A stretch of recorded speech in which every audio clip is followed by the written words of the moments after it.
Hello, everybody, and welcome back to another Fantasy Armchair Athletes live stream. My name is Corey, and this is your one-stop shop to out-research your fantasy opponent. So if you are new, make sure you like and subscribe for daily content like this that will put you ahead of your league mates in 2023 to 2024 and many years going forward, I hope. We did some mock drafts yesterday, and halfway through, you guys wanted to join and mock against or with me, I guess, depending on the way you frame it, as we all talked about draft strategy. Zero, hero, double hero running back. I mean, those are hot topics throughout the entire fantasy world. We're going to go over those today. But first, I want to go over just some general players to watch. We're going to start off with James Cook, somebody who I feel is massively underrated and has to be considered. And after it was declared that he earned the running back one spot over Damien Harris in Buffalo, I will call him a steal at running back 30. He averaged 5.7 yards per carry as the Bills' secondary guy last year with less than 200 rushes under his belt. And Devin Singletary obviously gone. He's over in Houston. He is now a Texan. So it is James Cook's backfield. He is sharing it with Damien Harris, but again, declared as the running back one. Buffalo is known for their pass game, but they're also usually able to get 11-plus wins. What does that mean game script-wise? It means it's time to feed James Cook in the second half of those blowout contests, or even those contests where the Bills are just up by a couple of possessions. The next person I want to focus on is someone who cannot be ignored, and honestly, he is one of my favorite picks this year, Pat Freiermuth at tight end 9. That right now, at least that's how he's being drafted. I still feel like he is massively underrated. The guy was tight end 7 in 2022, his rookie season, along with Kenny Pickett's rookie season, despite the fact that Freiermuth only had 2 touchdowns. The guy was not a touchdown poacher. He wasn't a merchant, however you want to frame that. He was 5th in the league at his position with 6.5 targets per game. Something we definitely care about is that target share, especially when he is sharing with a receiving core like Deontay Johnson and, of course, like George Pickens as well. And in all honesty, I expect Kenny Pickett to be throwing more and more in year 2. I believe in his first full year where the offense is his, he's going to get the keys to the offense from Mike Tomlin. He really turned the corner in the back half of last season, and I expect that momentum to build into 2023 and 2024. And the last one, this one could pay off for a couple of weeks, and then Jamaal Williams, spoiler alert, will probably drift back to his value. Jamaal Williams is the running back 1 in his first 3 weeks for New Orleans until we hear otherwise, right? Alvin Kamara is suspended for 3 weeks, and here are the numbers with Jamaal Williams last season. He had 17 rushing touchdowns and led the NFL in red zone rushes by a wide margin at 57. But here's my favorite part, right? While rushers within the 20-yard line are averaging around 3 yards per carry because, those goal-to-go situations, Williams averaged less than 2 yards per carry. He is the prototypical goal line back with a nose for the end zone. When they need to shove it in the end zone and get 6 and they don't want to settle for 3, this is what Detroit did. They gave the ball to Jamaal Williams. He's been averaging around the low 4s to high 3s in terms of yards per carry throughout his entire career. I believe his career average right now is around that 4.1 mark.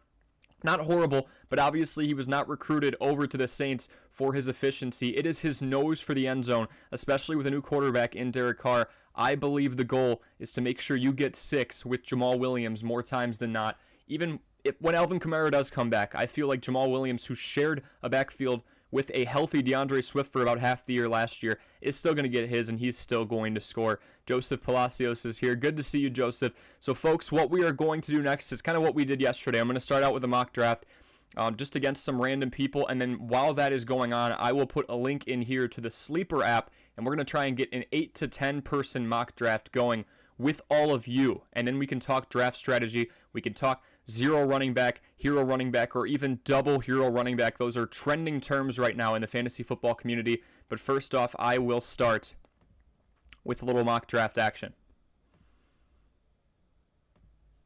So we'll go right here. And we will try and get one before it fills.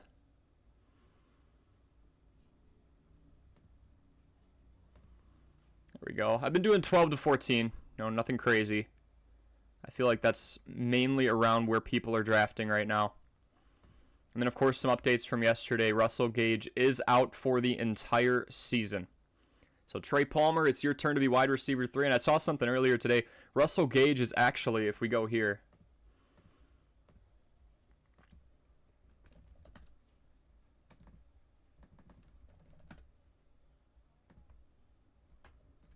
wide receiver.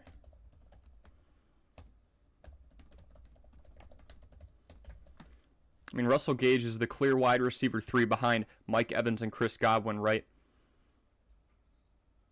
But if you go here, he was 19th in the entire league. Oh, wrong metric. 1 second.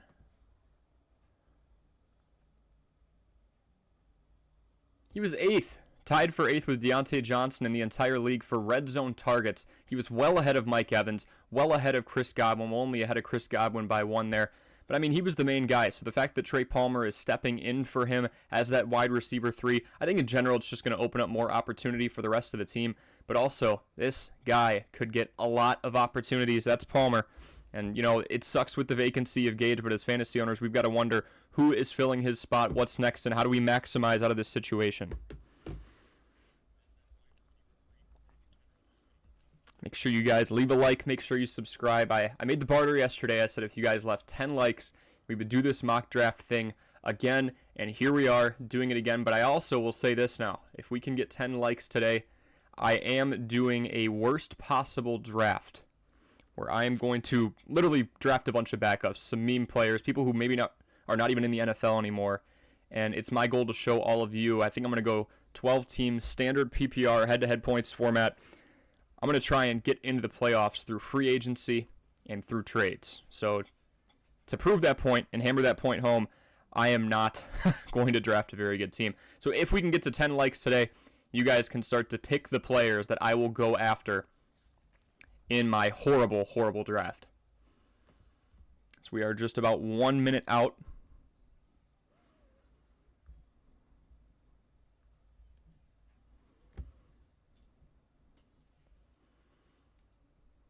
And while we do this, I'm going to make a mock draft in Sleeper.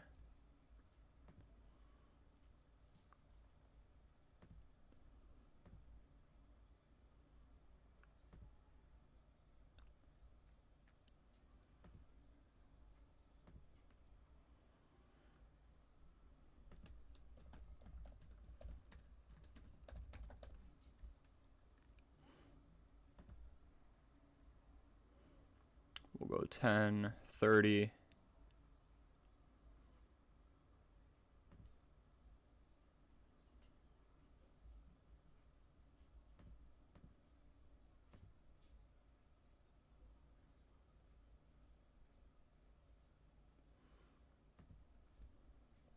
And then I'll drop the invite link right here for you guys.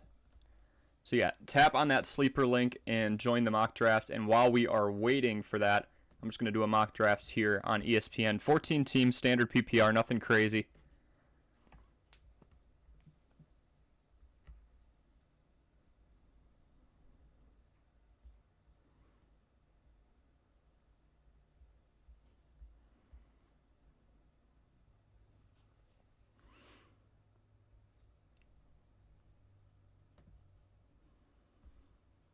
Oh my gosh. So NFL season starts in a couple of weeks. Make sure you check out the short I just dropped earlier today on the hero running back strategy. I mean, those are terms that have just been flying around the fantasy football community for the last couple of weeks. Really talking about how you can go after a guy, you know, in the first round, like Austin Eckler, or maybe you go out and get Bijan, or you get a Saquon Barkley, or a Nick Chubb, or a Derrick Henry. That's the one hero, and then you go after a bunch of pass catchers. You get your Jamar Chase. Then in the second round, you flip the turn and get a CeeDee Lamb or maybe a Garrett Wilson if you're lucky, or a Stephon Diggs. Third round, you go out and get an Olave or a Deebo Samuel or a Keenan Allen. And right there, or Amari Cooper, I feel like he is very underrated. And you get your 1-2-3 punch in the wide receiving core, but obviously your staples in the running back, and I feel like it's especially important to emphasize that in this day and age as Eckler goes first and Jefferson goes second. You've got to understand that these workhorse bell cow running backs are at a premium. There's a lot of split backfields right now. If we go through the top running backs here, we're only going to be able to count on our two hands the amount of guys who truly have a backfield to themselves. McCaffrey, sure. Bijan does not. Tyler Algier is there. I'm curious to see how they split that up. Saquon, sure. Derrick Henry, sure. Tony Pollard just got it. Nick Chubb now, yes. Josh Jacobs, yes. Jonathan Taylor, we have no clue. Joe Mixon lost it to Samaje Perine, but now Perine's left town and went to Denver, I believe. Travis Etienne was with James Robinson not too long ago. Najee Harris, sure. And then from here down, Aaron Jones is sharing with A.J. Dillon. Jahmyr Gibbs is sharing with David Montgomery. Ramondre Stevenson is obviously sharing with Ezekiel Elliott. Dameon Pierce is sharing with Devin Singletary. Tampa Bay doesn't run the ball. So when you have running backs at a premium, you want to go out and maybe get one or two, but after that, I mean, yeah, let's go get our pass catchers. Let's go get the best guys we can out of that plethora of people. I'm pick 13 here, and then I have a decent turn. What's up, Joseph? Hope you're doing well.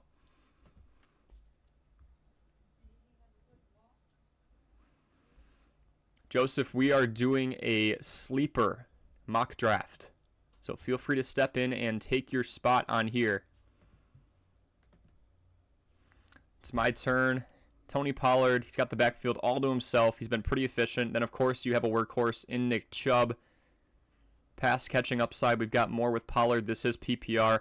I'm going to go with Tony here, and then at the turn, I'm going to try a double hero here. Just because that's the opportunity that's presenting itself right now, right?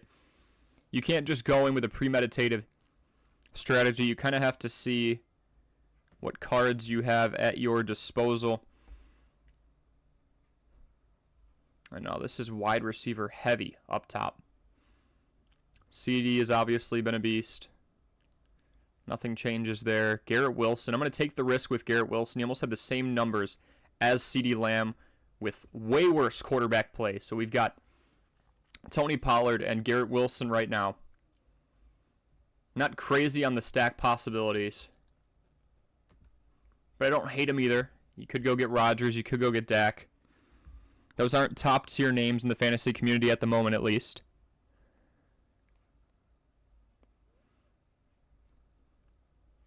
And meanwhile, I'm going to go set this up.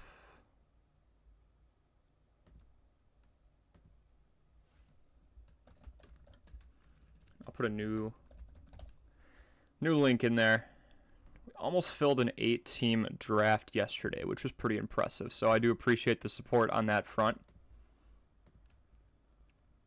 Redraft Snake, and I'll just delete this after this, of course. This way I can actually see who's joined and where we're at.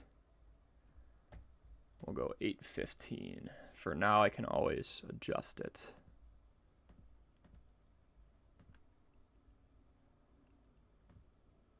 Snake, time for pick. We're going to go 30. We'll get a move on.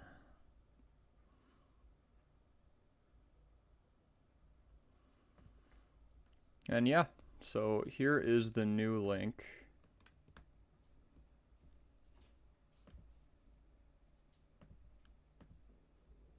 Still waiting on my next pick here.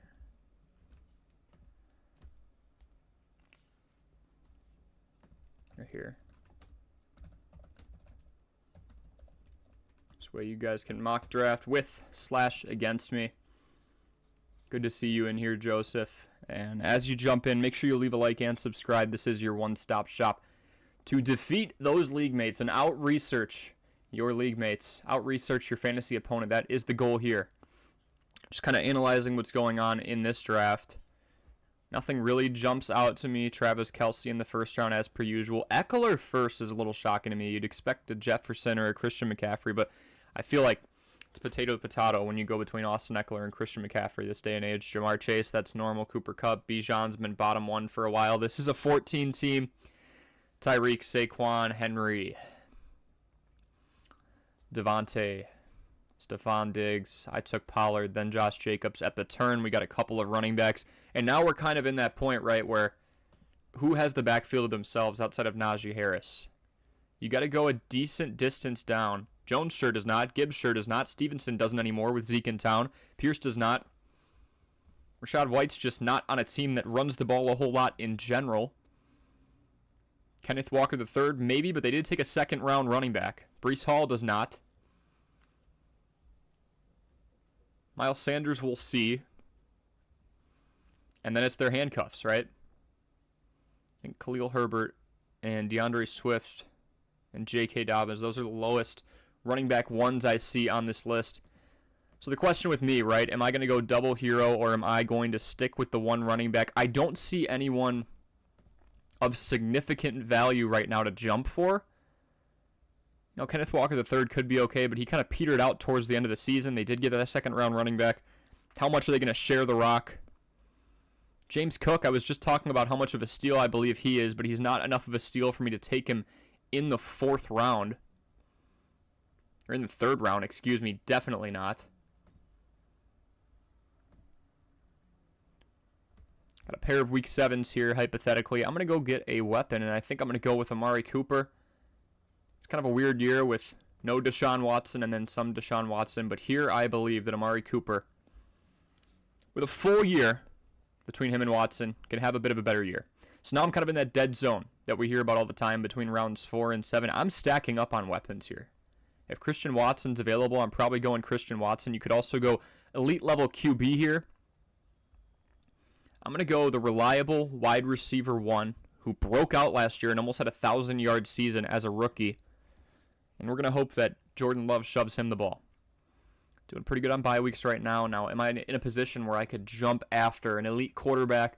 I would take Justin Fields late 5. I would take Justin Herbert, Joe Burrow. It kind of depends on how long he's hurt for, but from what I'm hearing, he's not missing more than 2 or 3 weeks of the regular season, if that, to be honest. He could be good for week 1.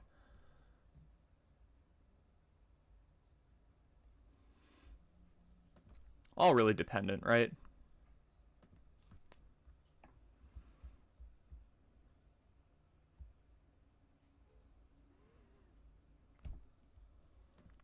Guys, make sure you fill this up here. We've got 7 spots to go for the mock draft. It's going to happen in 43 minutes.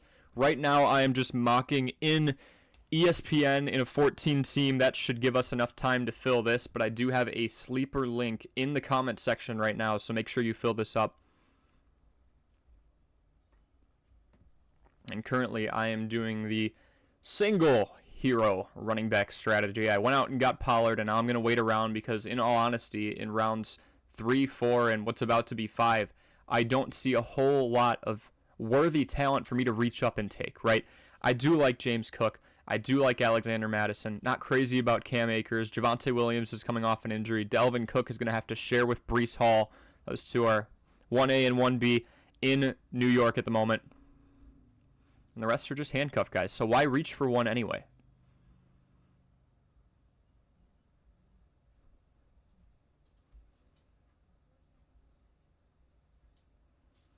So honestly, I probably go high caliber tight end here if I've still got Freiermuth. Yep, I still have George Kittle. I still have Dallas Goedert. This kind of opens things up because I have 3 wide receivers now. I've already done my job, and we're only going to be going into round 5. Looking at the draft board here. Again, folks, we're doing a 14-team mock draft right now, talking strategy through the entire thing, giving you the play-by-play, if you will. And then there is a link in the comment section below where you can join me for a mock draft right after.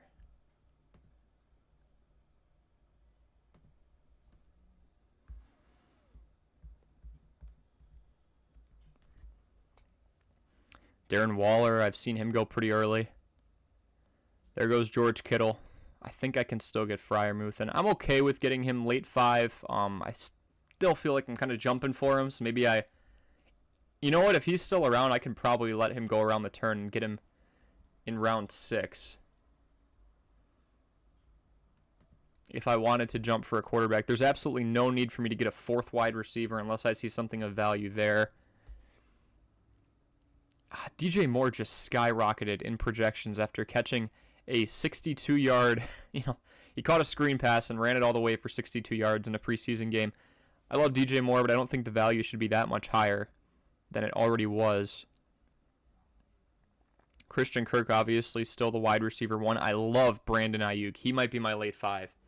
Impressed in training camp. He has improved each and every year. And we can look at that right here. Proof is in the pudding. After having just over 1,500 yards in his first 2 seasons, he cleared 1,000 yards. Last season alone, career high in touchdowns. He's only getting better, and Deebo Samuel, frankly, is only getting older. So I'm going to queue up Brandon Ayuk. And then on the turn, I'm thinking Freiermuth. Just because I don't believe that Goddard's going to fall to me. And Goddard is in a run-heavy offense. I feel like there are a lot more weapons there in Philadelphia. You've got Devontae Smith. You've got A.J. Brown. Now you have Rashad Penny and DeAndre Swift in the backfield. You have Jalen Hurts calling his own number a lot, and I just feel like there's less involvement in Pittsburgh right now. Najee Harris has not been the most efficient. I feel like his touches definitely go down. Breece Hall off the board, late 5. And, I feel like it's pretty much just Deontay Johnson, George Pickens, and Pat Freiermuth. Ayuk is still on the board, and I think I'm going to take him. Oh, Trevor Lawrence is up too. We'll go Ayuk. I've got my 4. We'll go... Do I think that Pat is going to be around? Probably not. But Trevor Lawrence has all the weapons in the world at his disposal. We're actually going to call an audible and probably go for T-Law. Otherwise, I have to wait all the way until late 7 to see if Pat's around. How much of a drop-off in production would I have from Pat Freiermuth as opposed to like a David Njoku? Dalton Schultz is now in Houston. That's the same buy. Tyler Higbee. Maybe we bite it here. Oh, T-Law just went, so there's my answer. We're going with Pat. Good old Patty. Here goes James Cook in round 6. I don't hate it. The backfield's all his. He was one of the underrated guys that I mentioned before. 5.7 yards per carry last season. Javonte Williams coming off the injury. I don't hate it. And we've got the turn coming up.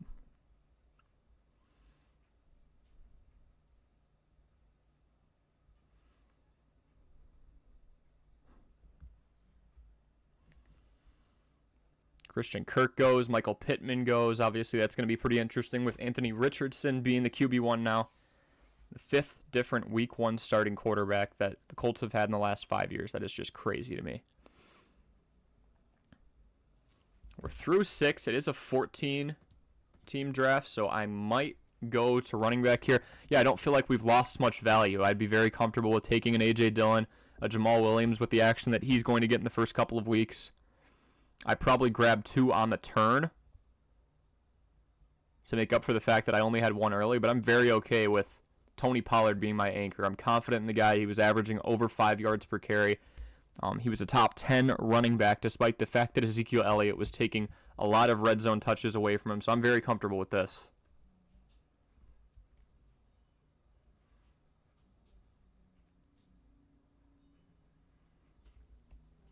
Montgomery goes. And we're kind of seeing that now. A lot of people are waiting until that 6th or 7th round as we near the turn to take their running back. I'm going to queue up Jamal. I don't think A.J. Dillon falls to me, sadly.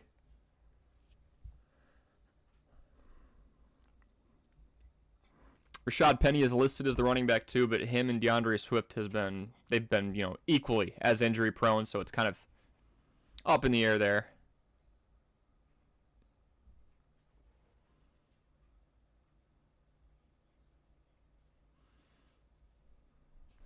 Evan Ingram goes.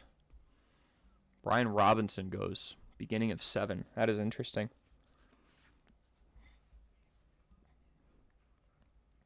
Zeke is ranked outside of the top 200. That is crazy. With the change of scenery. I mean, Ramondre Stevenson had a good year. Again, folks, welcome to the stream. If you are just joining in, I'm Corey. This is Armchair Athletes, and this is your one-stop shop at getting better at fantasy football and defeating your opponents, out-researching your opponents. That's the key here. I'm doing a 14-team head-to-head points PPR mock draft right now on ESPN, and then I have a link in the comment section below. And that is for all of you to fill in here, and we can mock against each other. As you can see, I went single hero running back. But this is a 14-team draft, so I think I'm going to go get my second running back here in round 7. And A.J. Dillon's still on the board. We'll see. Obviously, that's the risk you take. You know, you do wait for a bit of a drop in production, but we weren't seeing any crazy good names going in the 3rd or 4th round, even with running backs. If we go in the 4th, James Conner, I'm not really mad I missed out on that. Rachaad White, not too mad. Alexander Mattison, I think he could do pretty well now that the backfield is his with Delvin Cook gone. 3rd, we could have taken some decent guys, right? Like Aaron Jones, Jahmyr Gibbs, although they're both sharing with A.J. Dillon and David Montgomery. Najee Harris, not too mad about. Ramondre Stevenson, not too mad about. Travis Etienne technically fell to the 3rd. But then from here, here's that dead zone we talk about, guys who are kind of in the same situation as these here. This is just, we're looking at their handcuffs now. We've already got 2 week 6s. Let's go with Jamal. Tony Pollard, Jamal Williams, you look at those and go, you know, that's not the best backfield in the world, but when you have Garrett Wilson, Amari Cooper, and Christian Watson, and Brandon Ayuk, I would argue that's 4 top 20 wide receivers right there. I'm okay with it. We're going late quarterback here. How much longer will Daniel Jones be around? Daniel Jones and Kenny Pickett, those are kind of my security blankets. I don't think I'll get him late 9. More depth-focused team, right? We don't have any home run hitters. I was also the 13th pick, so that's why you don't see a Tyreek Hill, Jamar Chase, Justin Jefferson, Austin Eckler, Bijan Robinson on my team. But all things considered, we went Pollard and Wilson at the turn. I'm pretty happy. Got a bunch of guys who are going to get you 12 to 15 points, maybe even more per week. And this is probably where we go either another flex, a backup RB,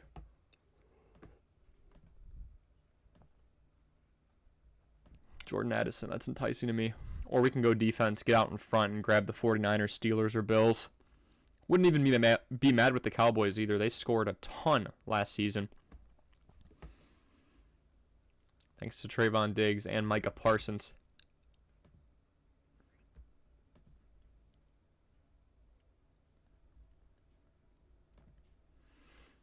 A.J. Dillon goes, Antonio Gibson goes, Kirk goes. And that was right for me to take Daniel Jones there. I think he would have gone late 8, if not early 9.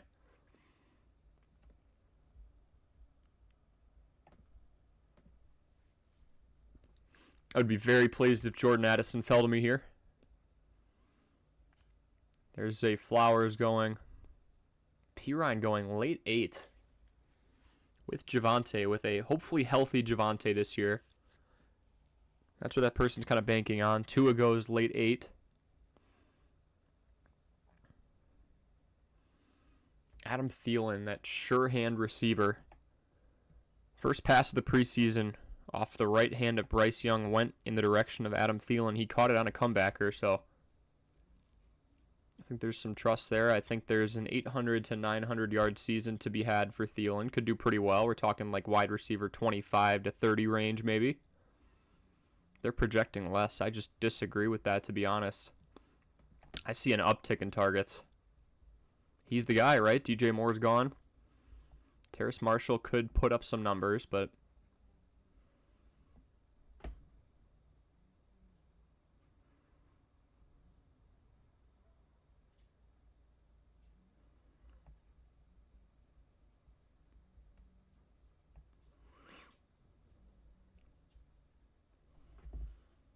Addison went last.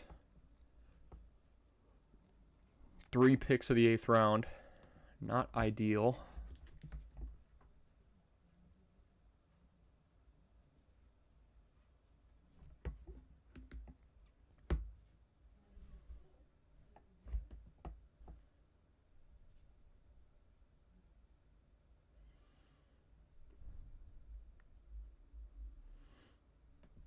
I'm going to jump ahead of the pack and go defense here, I think. Seeing some of those late tight end options. There's Dulcich. A-Rod going early 9.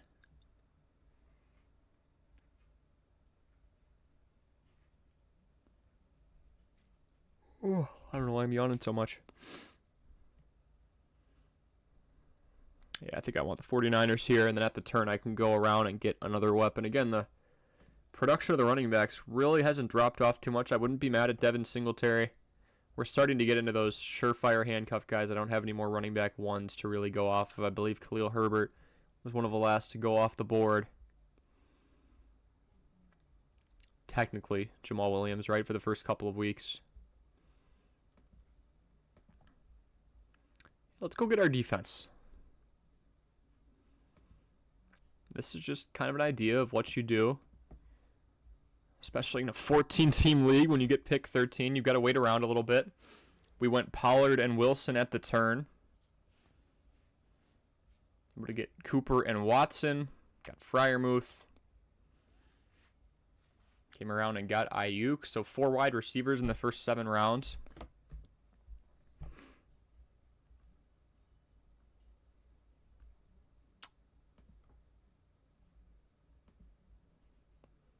Let's go Gallup here. Dak spreads the ball around a decent amount. If he can stay healthy, he should get his, right? I mean, 6 touchdowns, all things considered.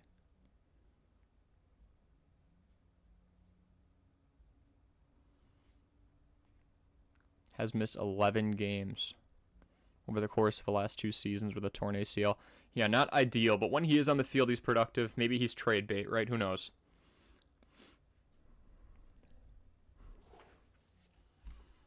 Probably go get myself another back.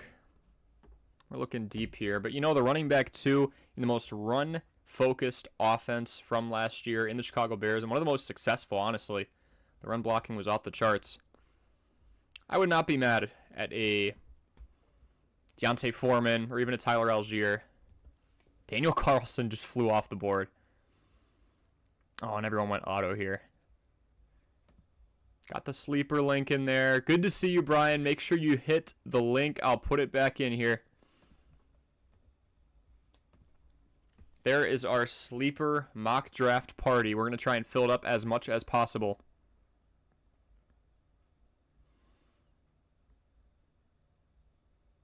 We'll go D'Onta Foreman. Smart move by the Bears, honestly. David Montgomery, a less efficient back, wanted $6 million a year, and they got D'Onta Foreman for half the price, and it's only a 1-year deal. Montgomery wanted 3 years, at least 2 guaranteed. Not the biggest fan of that. And this just went auto pick heavy. Dang.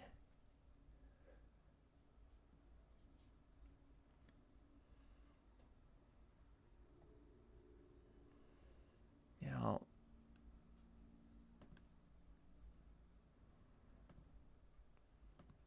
we'll get him just in case.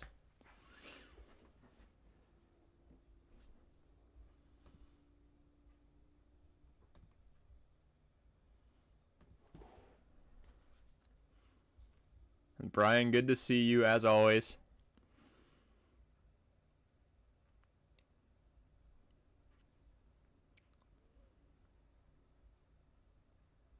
This thing is flying. I might have to do another one.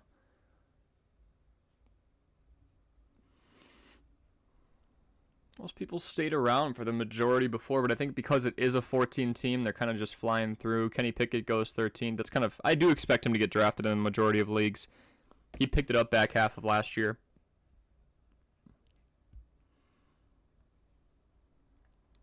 Yeah, you gotta dig deep here. Jeez.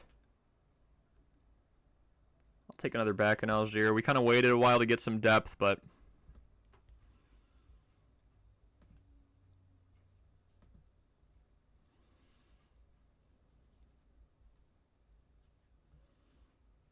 let's go get a surefire backup. Somebody with a lot of reliable tools around him in Brock Purdy.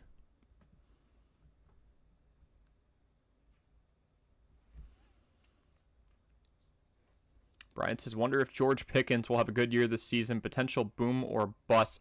I mean, I heard Ryan Clark say that George Pickens was more talented than Justin Jefferson, Brian. Can you believe that? I can't really sit with that. He was trying to say that, you know, he wasn't given an opportunity to really thrive in Georgia. Run-heavy scheme. I was with him until he said he's more talented than Justin Jefferson. Just watch the 4th and 18 play against the Bills last year, and you'll scoff. I think Pickens is a talented guy, but for the most part, I mean, Jefferson covers in almost every category. We'll go get our kicker. I sat back a little bit. High flying offense. High flying offense. McManus in Jacksonville. That's enticing.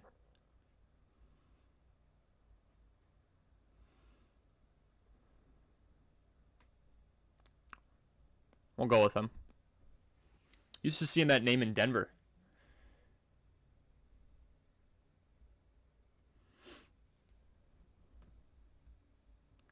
There we go, Brian. I see you're in here. We got to fill the rest of this thing up. Maybe you and I just run it and we kind of see how the picks go out. The AIs don't exactly go right in order, so I'm okay with that. Let's go get the best talent we can with the last pick. Holy shallow. I'm not scooping all the way down for Amir Abdullah. Donovan Peoples-Jones, really? Go get him. Kind of a boomer bust guy himself.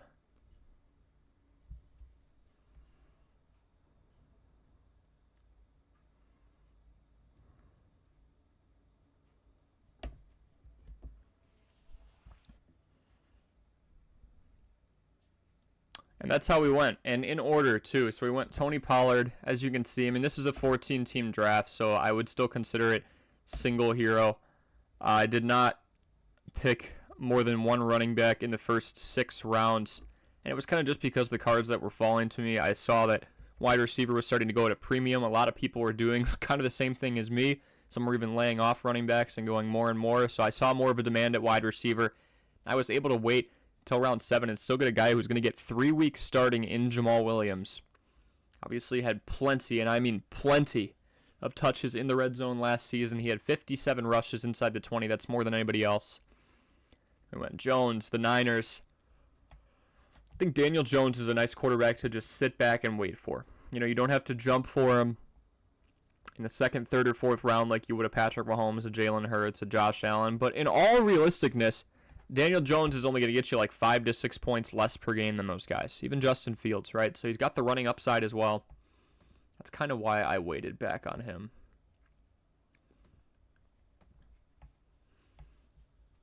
All right.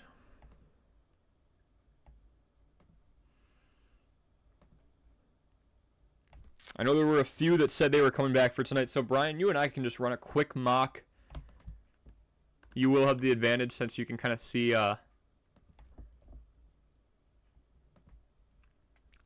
my screen, but there is a 15-second delay.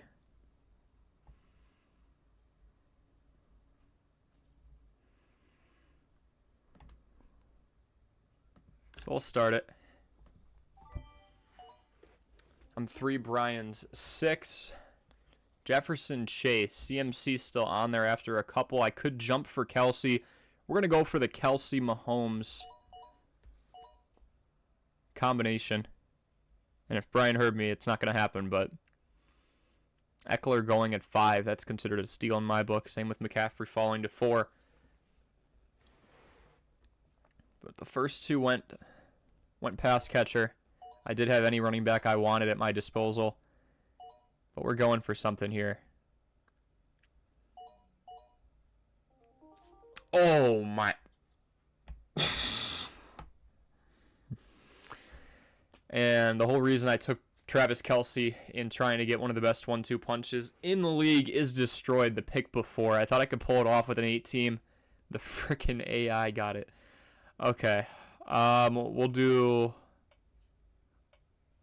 our one running back here. Can't really go against a bell cow like Nick Chubb.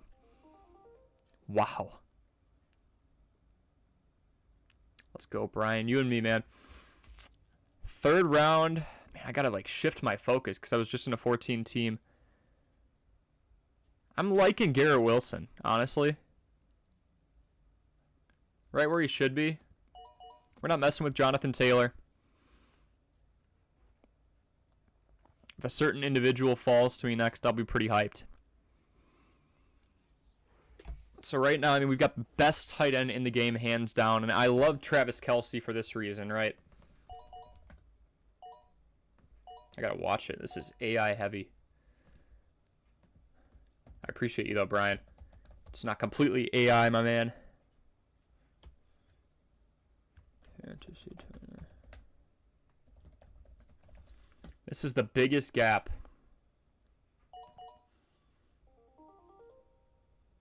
We'll wait a moment here.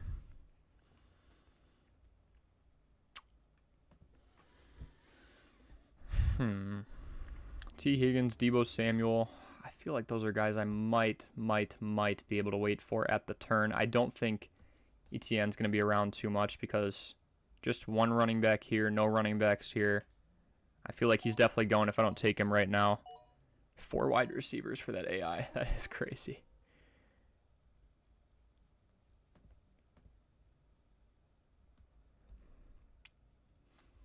Fifth round.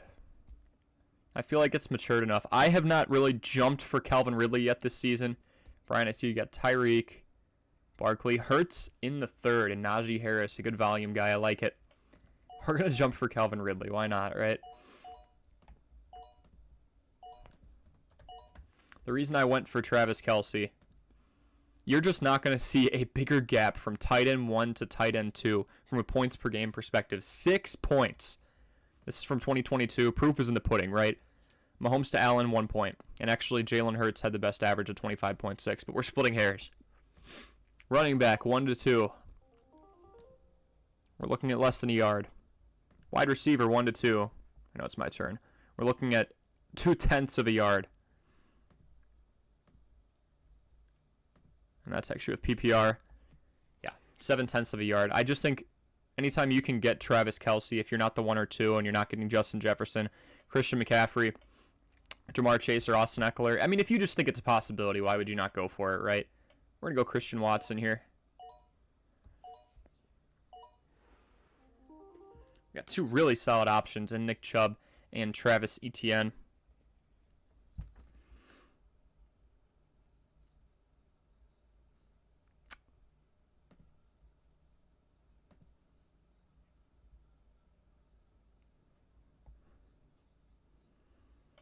I like this a lot. So I've got T-Law and Ridley. Let's see if anybody else has pulled off a stack. Nothing here yet. Nothing with Team 4. Mahomes, I took Kelce. Anybody of value is not going to be picked outside of him in terms of the receiving core for the Chiefs, at least for a bit, right? Metcalf and Walker, technically. Brian going with James Conner. So running back heavy down low. I like it, Brian. I like that you waited until the 7th to go after Taylor. We just don't know. He left for personal reasons. Brandon Ayuk. I will gladly take somebody who has been impressing in training camp, is coming off of a career year last season. I'll take him in the 8th easily. And at the turn, pretty even Steven team right now. Can I wait more for running back depth? I'm not jumping off the charts to get these guys.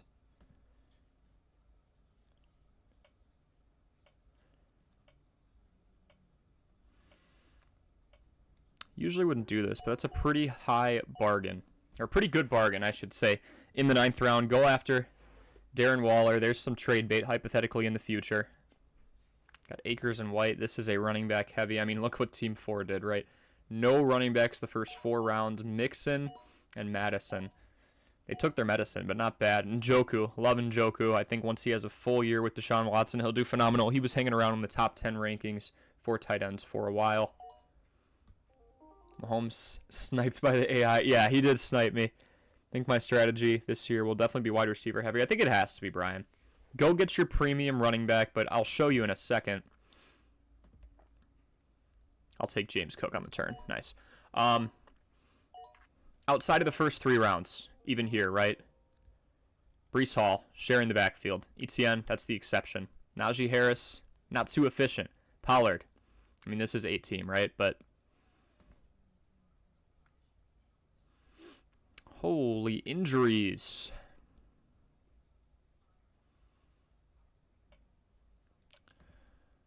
What are my needs? Honestly, we'll take the best guy. So in the case of an 8-team, we'd go outside of the top 4 rounds, I'd say. Mixon, Gibbs is sharing the backfield. Pierce is sharing the backfield now with Singletary. Sanders with Hubbard. Swift with Penny. Dobbins with Lamar, I guess, right? So, in general, I feel like they're just at such a premium. You definitely want to go get your guy early. And, Brian, that's why I like that you went out and got Saquon Barkley. But after that, yeah, feel free to lay off. You didn't even have to get Najee there. I'm okay with it because he does good volume, not the most efficient guy. But if you want to sit back and wait around for a guy like, you know, Dameon Pierce or like Jahmyr Gibbs, he's going to be around the same as Najee just because those guys are efficient, but they are sharing the backfield a bit. They're pass catchers, too. I'm going to go Quentin Johnson. We'll take QJ, the rookie. But it's all situational too, Brian. If you have a ton of running backs at your disposal and you're at an 8-9 turn, right? You're at the end of the first round, the beginning of the second, and you want to swing those two and barter them off, I'm okay with that too. I think it's kind of just down to whatever's going to be at your disposal.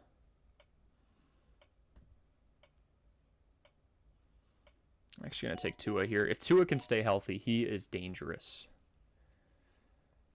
I already got Trevor Lawrence. It's a solid 1-2 punch.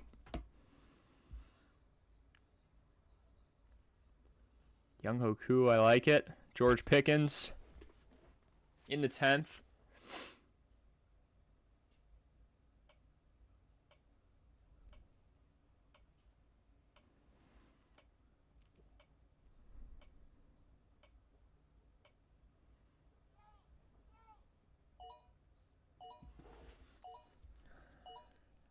This is around the time where you go defense.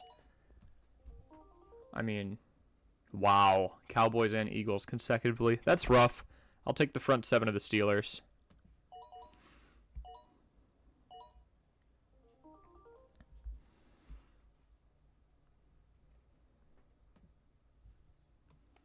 Oh, the running back one in the most run-heavy offense from 2022. I'll take Khalil Herbert. I like Gabe Davis for you. And that's our draft. I wonder if it's better to snag high-quality running backs and wide receivers and then settle with a lower-tier quarterback. Well, I mean, kind of look at the pecking order. Brian, I'm completely okay with taking a Daniel Jones or a Kenny Pickett. Those guys at the end of the day are still going to do pretty well, especially when you look at Daniel Jones's rushing upside.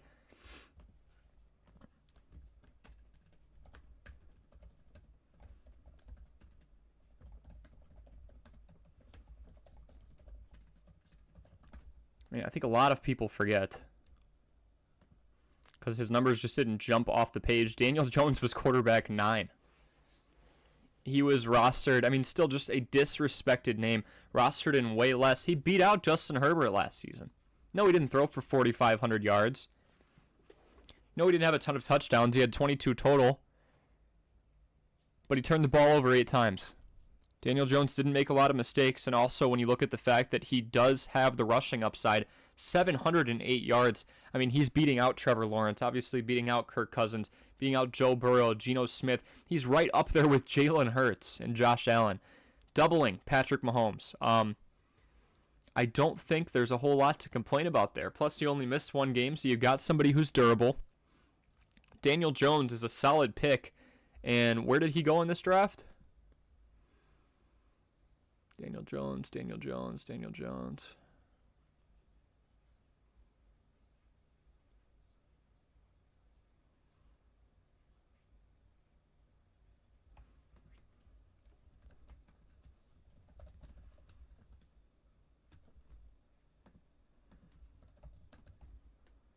He didn't go.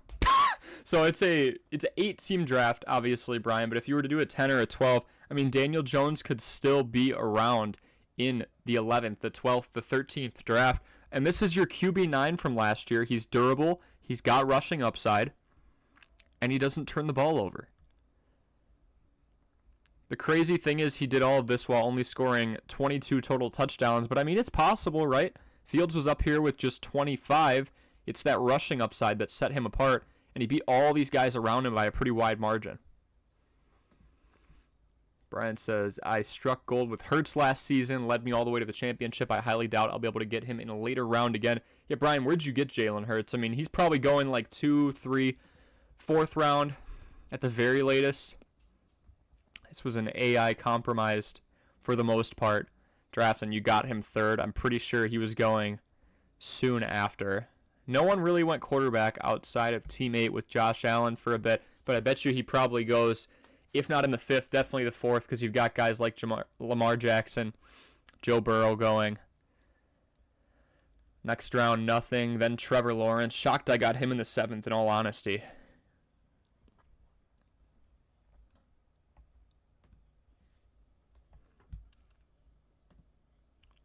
Okay, we can do that again here.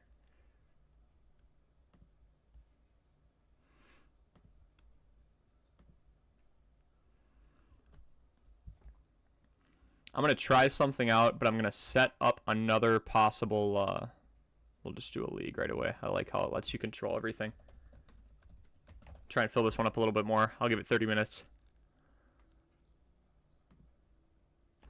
And if you're just joining in, make sure you leave a like and subscribe. This is your one-stop shop in fantasy armchair athletes to help you out research your fantasy opponent. We've got some YouTube shorts that just went up the last couple of days. Feel free to check those out. Those are regarding strategies, some new updates, and then we've got the ticker scrolling across these live streams at all times. Breaking you news. The most recent thing I have is Russell Gage is out for the entire season, which doesn't sound like anything crazy, but he was top 15 in the entire league last season in red zone targets. So you've got Trey Palmer taking over his spot at the wide receiver 3. You've got Chris Godwin. You've got Mike Evans. I think that's a pretty impactful event.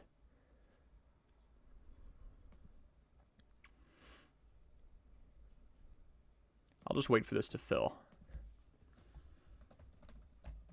So if you guys are just joining, join this sleeper mock draft, and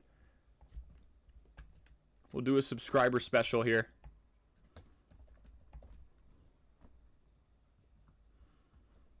And the link is in the comments right now. Brian says, it was a 10-team league. I remember drafting Brady first, Tua second, and then Hurts towards the end. It was my first time playing fantasy and wanted to build up some trade capital. I'm sure you definitely did that. Tua was tearing it up before the concussions, obviously. Tom Brady with one of his more poor performances throughout the year. But again, that's just a hot name that's going to go no matter what. Like, we just saw Aaron Rodgers go in the 9th round of an 8-team draft. I feel like he could go undrafted in some leagues if his name wasn't Aaron Rodgers, right? So, you know, he will have Garrett Wilson at his disposal. He will have Allen Lazard. Landed CMC. Dylan, good to see you in here. Landed CMC round 1, Kelce round 2. That's insane. How many teams was that league? Travis Kelce, I've seen him fall as much as to the very bottom of the first round, but in all the drafts I've done so far, and I'm going to do another one pretty soon, I have not seen him fall to round 2. So that's pretty impressive. I've been doing mainly 10, 12, 14 team drafts. We've got one here. Again, go to that link in the description and join this mock draft on Sleeper. Not description, sorry, in the comments section. 10-team league. So did Kelce go... Dylan, what pick were you? That is crazy.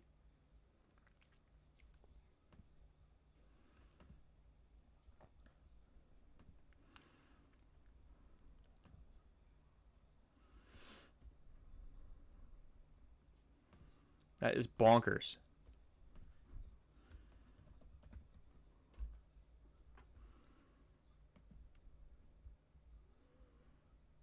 I'm going to try something for you guys real quick here as well.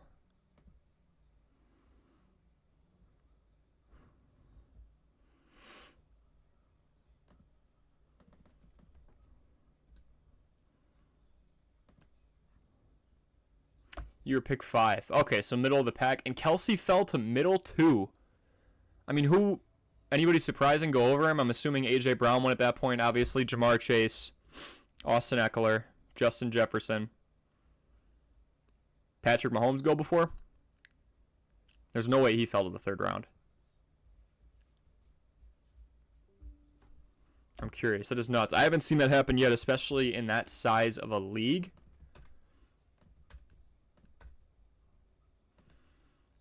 And I'm just going to try something out for you guys real quick. Just to kind of throw in a hypothetical. You should never do a premeditated strategy. Like, kind of take what's going at you. You could do 0, you could do hero, or you could do double hero running back.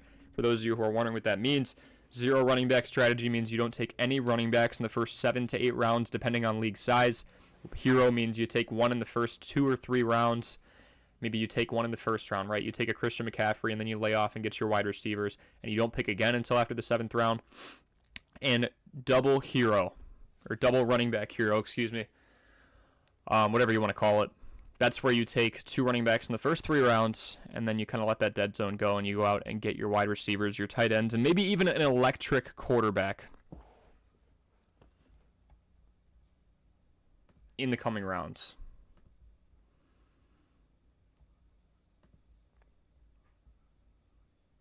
I'm gonna refresh this.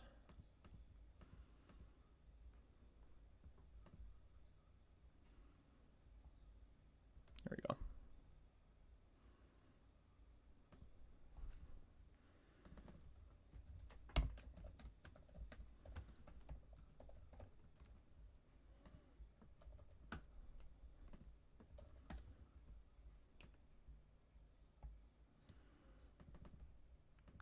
Do this. Thank you for joining. If you have just joined, we are doing a mock draft right now on ESPN. But as we let that fill up, I have a link in the comment section. Join this 8-team mock draft, and we can do a subscriber special here. Kind of go through our strategies. I am currently setting up to do a double hero running back draft strategy. Just one moment. Feel free to drop any fantasy football related questions that you have in the chat. Still can't believe that. So Dylan, you got CMC round 1, Travis Kelce round 2. That is quite a pull. Was that a mock draft or just a regular league? Because if that was a league and that's what you're rolling with this season, you are going to have some trade capital.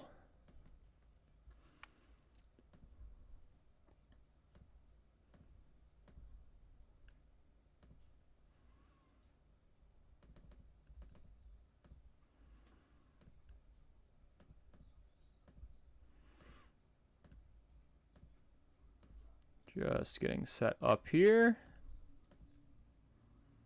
Thanks for your patience, folks.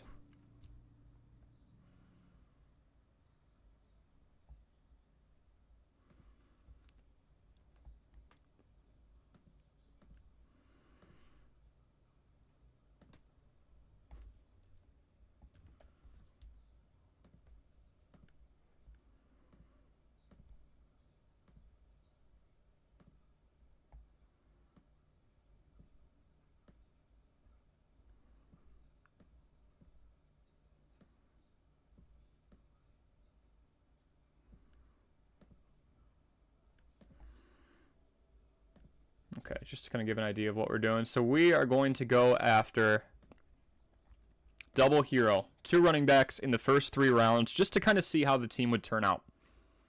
Any fantasy football related questions you have throughout, just pop those in the comment section. And throughout this, make sure you join our sleeper mock draft.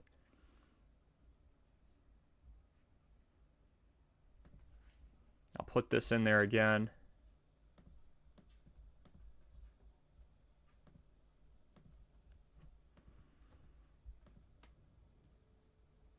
Just toss it in there.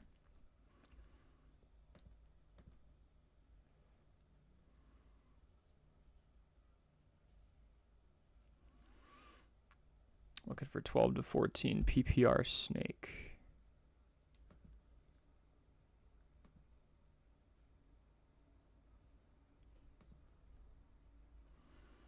Let's see if I can join something sooner.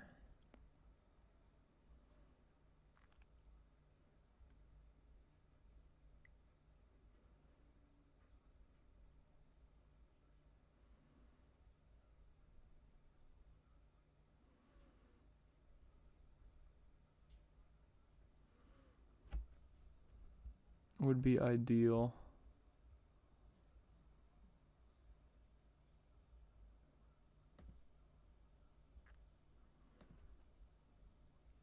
We go 10 here. I know a lot of you guys said you were doing 10 team.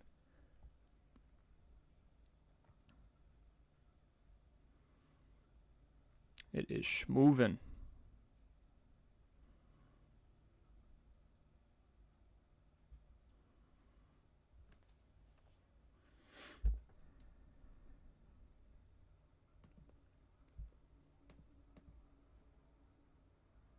That'll do. We'll just join one that is in about 7 minutes. In the meantime, make sure you join this right here. I'm just going to keep it on this page until it fills up. We've got a link in the comment section below. Join us and do a little mock draft, interactive one. But in the meantime, I will be utilizing the double hero running back strategy. Not against all of you. I'm not going to give up my strategy there, but I'll be doing it in the ESPN draft just to kind of show the possibilities. And that, especially with the plethora of wide receivers, you don't need to be a wide receiver one to thrive in this league. You kind of need to be a running back one to at least hold some merit for an early pick. If you look from wide receiver 1 all the way to, we could go to roughly 30, you're still going to get a bunch of double-digit contributors. The drop-off is much quicker when it comes to the running back.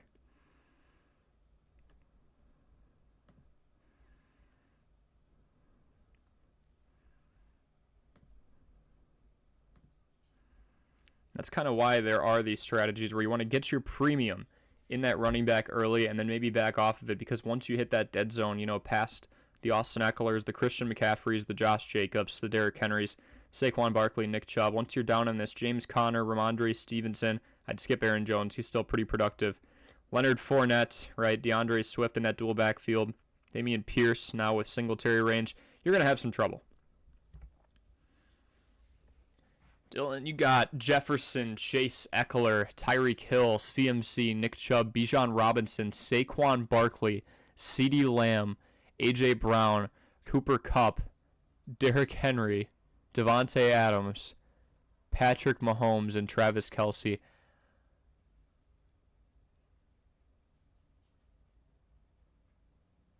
Travis Kelce, Justin Jefferson, Jamar Chase, Austin Ekeler, Tyreek Hill, Christian McCaffrey, and maybe even Bijan Robinson. Those are 7 first-rounders. You got all of those. What did everybody else get? That's crazy. That is nuts. Again, folks, hit that link in the comment section, and let's get a draft going. I'm going to set the time right now. We'll shoot for 8:45. Just waiting in this draft room. We got about 6 minutes.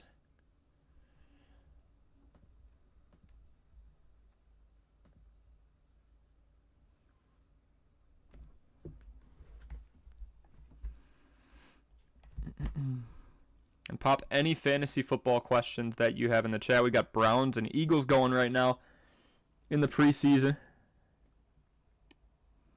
Forget that Kenneth Gainwell is now in Cleveland. Dorian Thompson-Robinson getting the start. Got Demetric Felton back there. 3 for 21 tonight. Cedric Tillman, 2 for 50. Austin Watkins Jr., 4 for 69. Marcus Mariota out there. Both Rashad Penny. Oh, I'm an idiot. No, Gainwell is still on the... I swear that showed up weird on the ESPN app. Still on Philly. So it's Penny, Swift, and Gainwell. Oh, that was the draft order. I was about to say, Dylan. I'm like, there's absolutely no way you got all those. Okay, so on Jefferson, Chase, Ekeler, Hill. There's you at CMC. Chubb, Bijan, Saquon, CeeDee, A.J. Brown, Cooper Kupp, Derrick Henry, Devontae Adams, Mahomes, and Kelce. Dang. So you nearly had Mahomes and CMC. Kelce, I mean, you've got the number 1 running back right now and the number 1 tight end. And Dylan, when we look at the drop-off from tight end 1 to tight end 2, it is like no other position. Over 5 points per game from Travis Kelce to George Kittle to TJ Hawkinson to Mark Andrews. And only 8 tight ends last season averaged over 10 points per game. So if you can go out and get a 5-point per game advantage in the form of Travis Kelce, a lot of people ask, why is Travis Kelce going in the first round? That's why. That is entirely why. And it's got to be at the point where we can't be shocked anymore that he's being picked in the first round. We can't be shocked at his production just because there is such a sizable gap between him and the field. I mean, even the tight end market in general, from 2 to 8 here, from George Kittle to David Njoku, it's a 3-point per game difference. Go 2 to 8 in the quarterback position. And we'll just go on an average perspective. 2 to 8. There's a pretty decent drop there.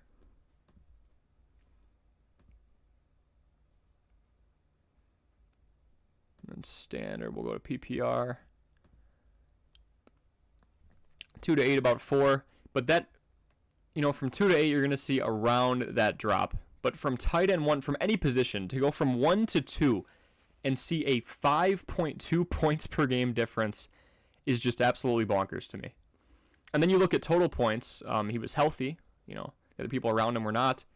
Travis Kelce has nearly 50% more points than TJ Hawkinson, who had the second most in the league. I mean, the gap is just so sizable there. You're getting such an advantage when you go out and get Travis Kelce. And yeah, Dylan says Travis Kelce took me to the championship last year and then choked. He got you there, though. He got you there with that 4-touchdown game. He got you there with this consistency. I mean, the guy is most definitely worth it. I would never, ever, ever question anybody taking Travis Kelce in the first round. Ever. Folks, we are trying to get to 10 likes today. If you can hit that like button, hit that subscribe button if you haven't already. We're on the road to 700 subscribers. Looking for 10 likes today.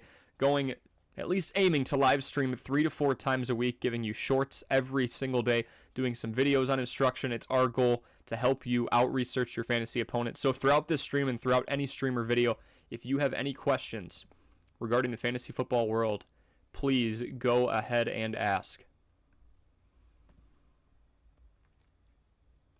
Dylan's kind of just flexing on us here with his awesome team. And, having Travis Kelce in its own regard, I mean, that's something you want. I've had him, I think, once in the last 2 years in one of my leagues, and we did well. You're just going to when you have that much of a leg up on the competition. If you end up getting A.J. Brown instead of Jamar Chase, there's maybe a 2 to 3 point per game gap there just between those two caliber level of players. But Travis Kelce and the field are separated by more than any other insert position 1 and insert position 2 players in the entire league. It's just such a sizable gap.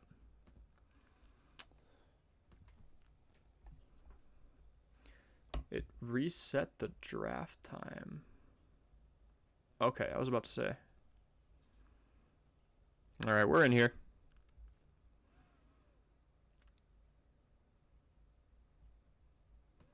So, folks, doing a mock draft here. I see Brian is in the mock once again. Let's try and fill this thing up.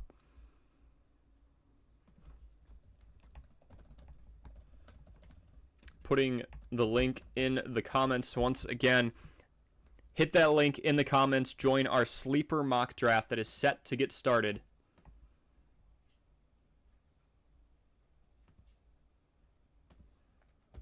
in about 30 minutes.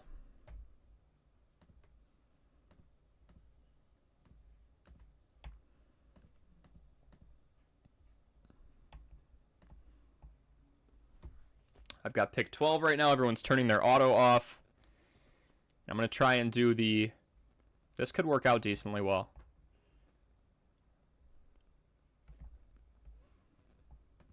Going to try and do the double hero running back strategy and be as successful as possible. Again, I highly advise against doing what I'm doing right now, and that you don't want to employ a premeditated strategy. Somebody could fall to me right now. I mean, goodness sakes. If Tyreek Hill falls to me at 12, I might abandon this. But it's good to know that you have different plans that you can apply depending on the situation that arises on you. So, if we get a ton of running back talent falling to us at 12 and 13, maybe that's our best option. But otherwise, if wide receivers are selling like hotcakes and we feel like we can have the same caliber of running back around for a while, just get the one. I'm not the biggest fan of the 0 running back strategy. I just think that you want to get some of those premium players. There is definitely a gap between Austin Eckler, Bijan Robinson, Christian McCaffrey, Saquon Barkley, and what your first option would be in an A.J. Dillon, a J.K. Dobbins, a David Montgomery, and Isaiah Pacheco. There is some merit in getting one of these guys, but getting 2-1 is almost impossible unless you're in the position I'm in right now where you've got back-to-back but 2 is extremely tough to justify when you have this plethora of talent up here at the wide receiver position. I want to stack up on as many pass catchers as possible if I am playing PPR.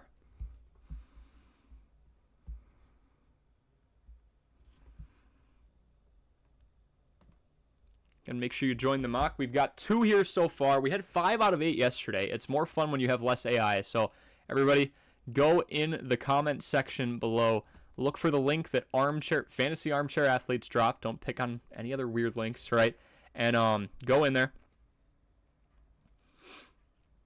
and make a quick sleeper account if you don't have one already. Phenomenal fantasy football app, and put yourself in one of these slots. We are drafting in about 25 minutes. Right now, I'm doing the double hero running back strategy. Who's off the board? McCaffrey's off the board. Eckler's off the board. Henry, Bijan, Barkley.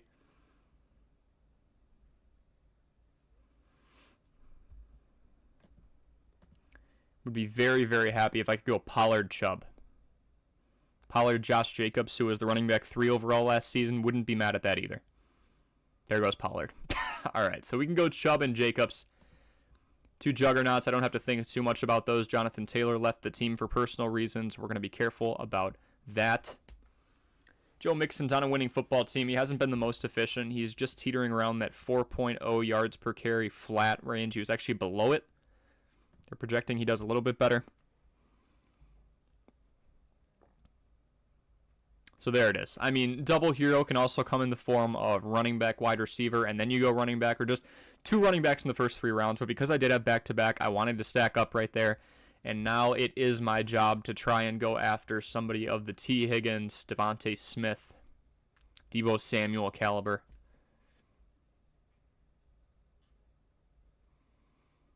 I mean, all my picks are essentially back-to-back, right? In pairs. So I'm going to get who I want once they fall to me.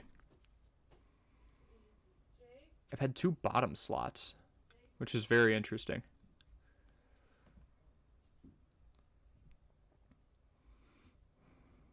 I wonder if you can make your mock public so we can have all human GMs making picks. I can try on Sleeper. I think it's just one of those where you have to send a code out.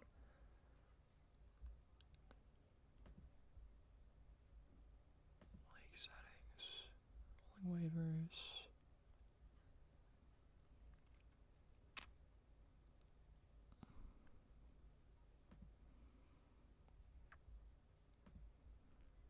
I think it has to be a key, unfortunately. But I like the idea, Brian. Just kind of analyzing the board here.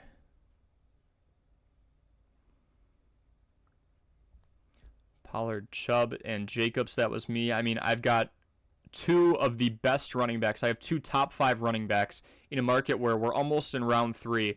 And how many guys truly have the backfield themselves, right? Mixon, Etienne, Harris, yes. But then we go here. Aaron Jones sharing it very prominently with A.J. Dillon. Jahmyr Gibbs sharing it very prominently, at least I anticipate, with David Montgomery, who was a starting back the last couple of years. Ramondre Stevenson, Ezekiel Elliott, Dameon Pierce, Devin Singletary, Rachaad White. Could be just about anybody. They don't run the ball anyway. Alvin Kamara, suspended. Miles Sanders, Hubbard, James Conner, Breece Hall. Now it's Delvin Cook. Kenneth Walker III. Charbonnet was taken in the 2nd round. Madison's got it all to himself. You just don't see this caliber of running backs making it through. I mean, we just began the 3rd round. So that's why I would say go get at least one elite guy at the beginning. I think I'm the biggest fan of single running back, but I mean, look at the trade caliber I have right now. What running backs have gone? Christian McCaffrey. Okay. Bijan Robinson. Derrick Henry. Saquon Barkley, Tony Pollard. I would argue that Nick Chubb and Josh Jacobs clear some of these guys. We don't know the book on Bijan Robinson. I do have a lot of faith in him. I don't blame people for taking him in the 1st round. I'm a believer of the hype as well. The table is set, right? He's in one of the most run-prominent teams in the entire league when you look at what they did last year.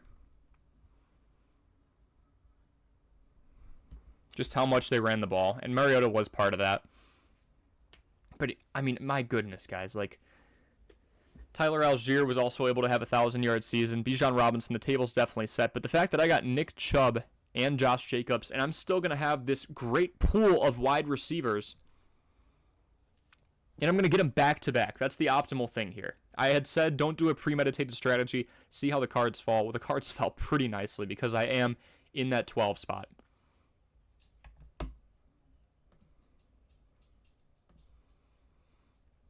Again, folks, doing a double hero running back strategy right now just to show you all how it pans out.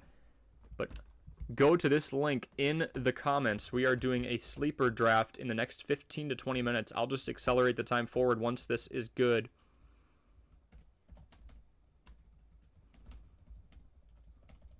And that link is live. Go join us, guys. Leave a like, subscribe. Let's go for 10 likes again. Very thankful that we did this yesterday. That's the reason we're doing another mock draft today, and an interactive one at that, as you guys all join in. If we can get 10 likes today, I'll let you guys start to determine what my horrible fantasy team is going to be. If you didn't know, I am intentionally taking a very poor fantasy football team in the draft just to show you all that you can save a year and save a season and make the playoffs just based off of free agency and trades. Let's get our two weapons here. Jerry Jeudy was relatively healthy last season. Still waiting for that 1,000-yard season, right? Keenan Allen's around 30. Let's go Christian Watson. Don't hate it at all. Amari Cooper and Christian Watson, not a 1-2 punch to scoff at. It's not going to be the best if you look around. Justin Jefferson and T. Higgins blows me out of the water. Jamar Chase, Jalen Waddle. Yep. Double hero. That's what Team Ruta did. Devontae Smith, but they got Kelsey. Kupp and Brown. If you invest early, you're going to get the value, but find a better 1-2 punch at running back in this league right now than Nick Chubb and Josh Jacobs. That's why I did it. I've got the trade capital. I've got the value. Folks, I see we are at 5 likes. Let's go for 10, and you guys can start to determine what my horrible team is going to look like next season. I'm intentionally drafting a horrible team, all backups, people who aren't even in the NFL anymore, whoever would show up in the server right now. We could go out and get Antonio Brown. We could do pretty much whatever we wanted to. I could make my quarterback Trace McSorley. He's on New England now. I'll let you guys start to determine my team, but first we have to get to 10 likes today, and then that series where I draft the worst possible fantasy football team and try and get into the playoffs, and I think I'm going to be able to do it off of free agency and trades in a 12-team standard PPR head-to-head format. That will begin with your picks.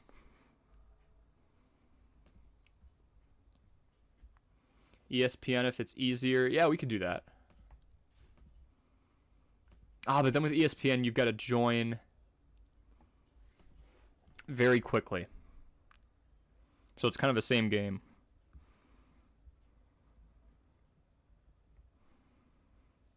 Because then we just have to find out what the name is. You know what I mean? We have to find out what the name of the league is. I'll give it to you guys. And then if someone else gets in before you, I got to restart it or something. I think yesterday went well with this. Mark Andrews going in the 4th round. Keenan Allen, that's a jump for me. I feel like Mike Williams can really take over as the wide receiver 1. Alexander Mattison, that is very understandable. Madison, man, falling to round 4, I really feel like he's a talent that could snap off. He's been relatively efficient, obviously living out of Dalvin Cook's shadow. And see, we've got our 2 weapons. We've got 2 running backs. This is where we might go after that elite level quarterback. T-Law being ranked 83rd is nuts to me when he has Christian Kirk, Calvin Ridley, Zay Jones, Evan Ingram, and Travis Etienne, and a pass-catching back available. Darren Waller going round 5 now. Okay.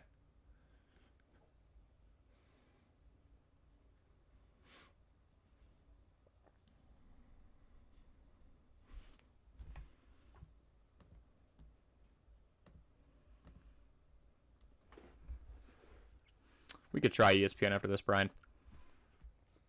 Just because, yeah, I feel like it'll be a lot easier to get people to join, and then we've still got someone, at least, in you know, who I would know getting into this. Lamar going early 5. Let's look at how some of these teams are stacking up. Adams and Samuel. So they went single running back hero, and they're backing off now. They took Pollard round 1. Barkley Jones, they went double. Just not a big fan of taking running backs right in this range. James Cook, I love, but I even feel like that's kind of a reach. You're getting the same value out of this clump of guys right here. Miles Sanders and Khalil Herbert, I don't know, potato, right? I mean, a run-heavy team in the Chicago Bears. A definitive running back one, at least we think, over Hubbard and Miles Sanders, but who knows? Cam Akers, did he win his spot back permanently, or is it just going to be a tryout again until we see a lack of effort and he loses it?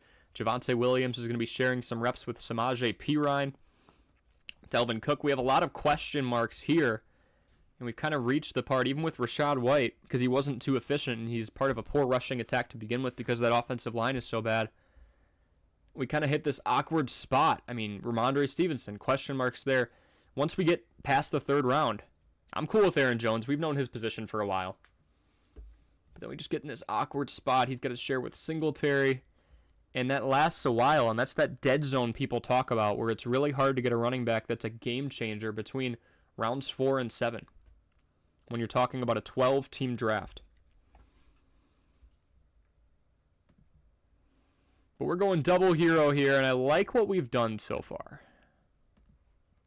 I'm going to check back on mine.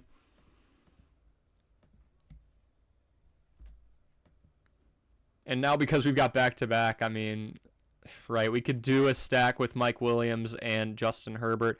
Do love myself some Justin Herbert. I don't feel like he's going to be here much longer. If I let him go through the entire 6th round and most of the 7th, he probably won't be. Justin Fields available in round 5. Late round 5 is pretty enticing to me. Let's go Fields. I'm not stack chasing here. DJ Moore, I feel like the ranking got a little too high after he caught a screen pass and took it to the house for 62 yards in a preseason game. Yes, it was promising, but it still is preseason. Let's pump the brakes. With that being said, we go out and get ourselves a tight end. Pat Freiermuth. I don't know if he's going to make it all the way around to the end of the 7th. So we'll take Pat. Honestly, my favorite tight end. I will be drafting him night and day. Tight end 9 last season. Or no, I'm sorry. Tight end 7 last season with only a pair of touchdowns. Had 6.5 targets per game, the 5th best mark in the entire league. And now he's being drafted as tight end 9, despite the fact I think he's going to have a full year now with Kenny Pickett to kind of adjust and everything. Kenny Pickett should be allowed to throw the ball a little bit more. And I would expect Pat Freiermuth to get more than 2 touchdowns.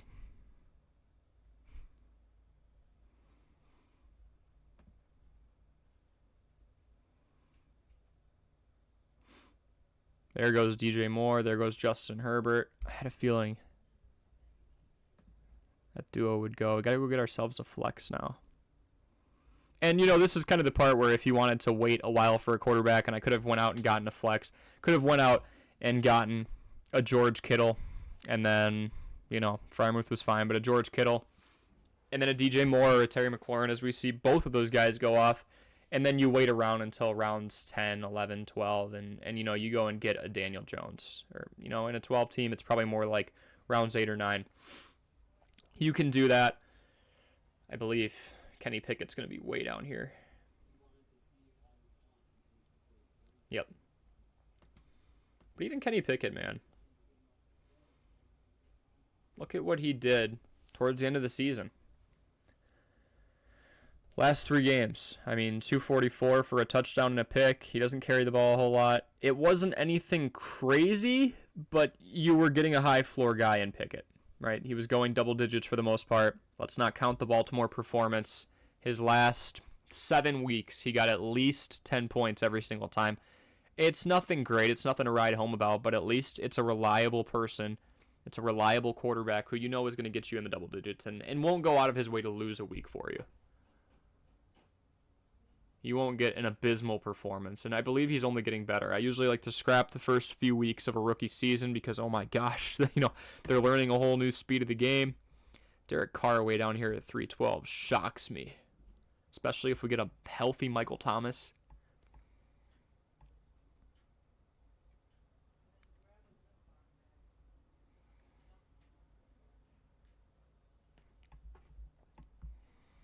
That does shock me.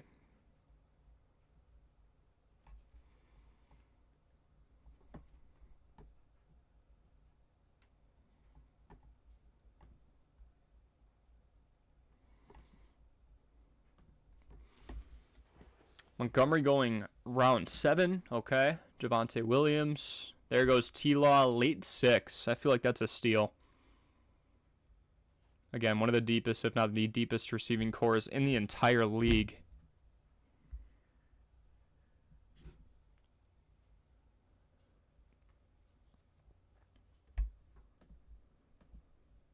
And now I kind of just want to stack up on flexes here.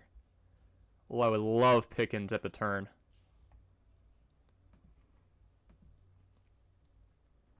I haven't picked a running back in a while, and I haven't had to think about it. Because we are kind of still in that dead zone. And we've still got 2 running back ones on the board. If Isaiah Pacheco falls to me, I'm not thinking twice. Super efficient, pass catching upside. And that's to complement Nick Chubb and Josh Jacobs. A pair of top 5 running backs. David Njoku goes off. JSN goes off. DeAndre Swift. Is Rashad Penny still in? He is. Yeah, Swift is the definitive running back 1. Pacheco's on. I'm on. We got back-to-backs. I know who I'm getting at the turn. We'll take Pickens. I'm not going to call him more talented than Justin Jefferson like Ryan Clark did, but I do like the connection that him and Kenny Pickett have had. Overall athleticism has been phenomenal. We know what this guy can do in the open space. Kind of gets jammed at the line a lot, but he's just going to outmuscle a lot of corners out there.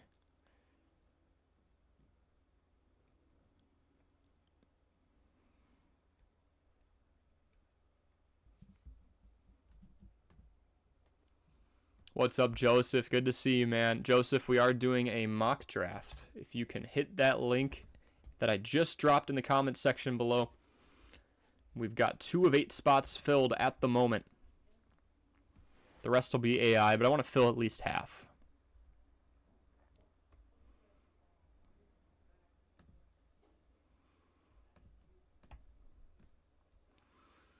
And right now I'm thinking top tier. You know, Khalil Herbert wouldn't have been a bad pick either. The number 1 running back for the number 1 running team from last year, obviously.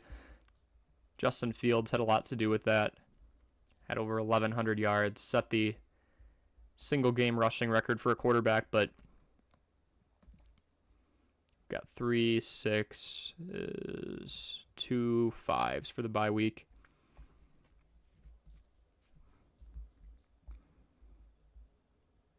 Again, folks, I appreciate you stopping in. We are at 5 likes. If we can hit 10, you can start building the worst possible fantasy football team for me to draft. I have to sit with it at that point, and it's all going to be backups. It has to be backups for people who aren't in the league anymore. And it's my job in free agency and in the trade market to try and somehow, some way build a playoff caliber team. So if we hit 10, we can start that tonight. Any good sleepers to target late in the draft? If you're in like an 8 team, I love James Cook. I love Pat Freiermuth. But then like late, we're talking Kenny Pickett. I think Daniel Jones is phenomenal as well.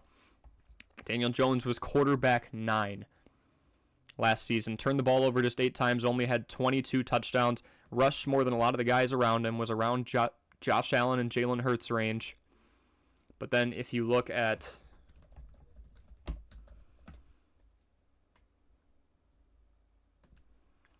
where he is now, he's just flat out disrespected. He's QB 14. He's going about pick 108. I think Daniel Jones is a phenomenal steal, Joseph. If you want to emphasize going on flex, getting some of those premium running backs, I am doing the double hero running back strategy right now. I took Nick Chubb and Josh Jacobs at the turn, end of round 1, beginning of round 2 in that order. And, you know, I could have sat back and gotten Daniel Jones around this time probably. I bet you he is still available. He is. Daniel Jones is a phenomenal high floor guy because of that rushing upside. You're not going to really have to worry about someone who's going to be a bust. He just got signed for 4 years, $160 million. The stability's there. QB9 from last year, and he has dropped so many spaces, and for what? It's basically the same team. I think he's just a disrespected name, but you don't have to disrespect him. Look at these performances. Look at the carries. He's for sure going to pull it and run at least 5-6 times a game on average. And then you'll get one of these every once in a while, right? Daniel Jones, phenomenal. Late round pick. So that's my answer for you, Joseph.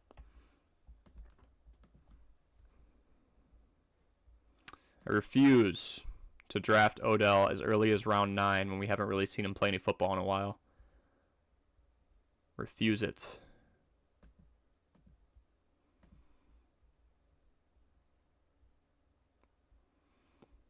We'll go QJ in an offense that, Justin Herbert can throw to pretty much anybody he wants. It was down to DeAndre Carter and Joshua Palmer at one point last year. We've got back-to-backs.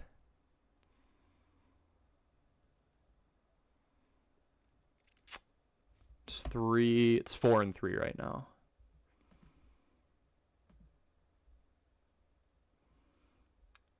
I'm a big fan of trade capital. Just go out and get yourself 2 top 15 tight ends. And trust the process from there.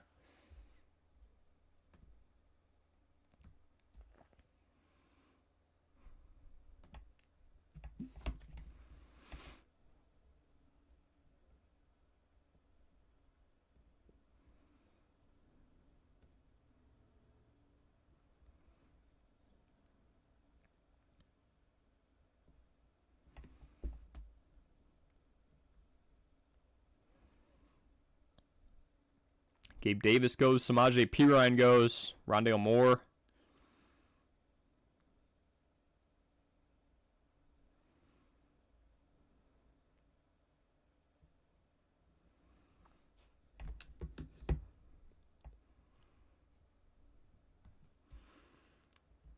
A chain. Oh, yep, over in Miami. I could see it, right?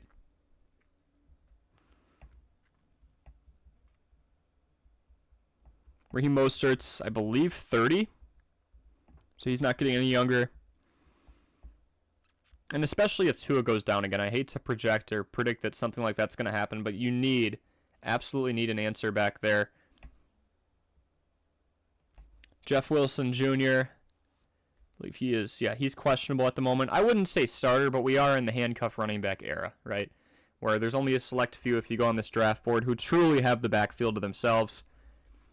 CMC, yup. Eckler, yup. Bijan, Derrick Henry, Barkley, Pollard, Chubb, Jacobs. And then it gets thin. Taylor, we're not counting him because he left for personal reasons at the moment. Etienne, yup. Mixon, yup. Najee Harris, yup. Jahmyr Gibbs, no. Dave Montgomery. Aaron Jones, no. A.J. Dillon. Ramondre Stevenson, Zeke. Dameon Pierce, Singletary. So, I don't think he has to be a running back 1 to be effective, but no, I don't think he takes over for Raheem Mostert or Jeff Wilson Jr., at least from what I've seen. He's still listed on the official depth chart as the number 3 for Miami, so that's kind of what we're just sticking with. But, yeah, he had an impressive showing in week 1 of the preseason, so maybe something to build off in the future.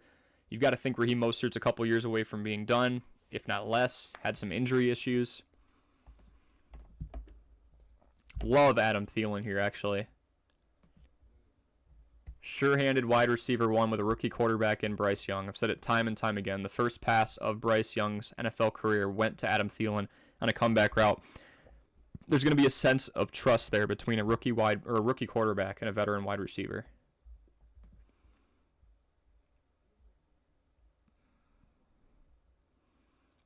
You know what? We will take Singletary as well.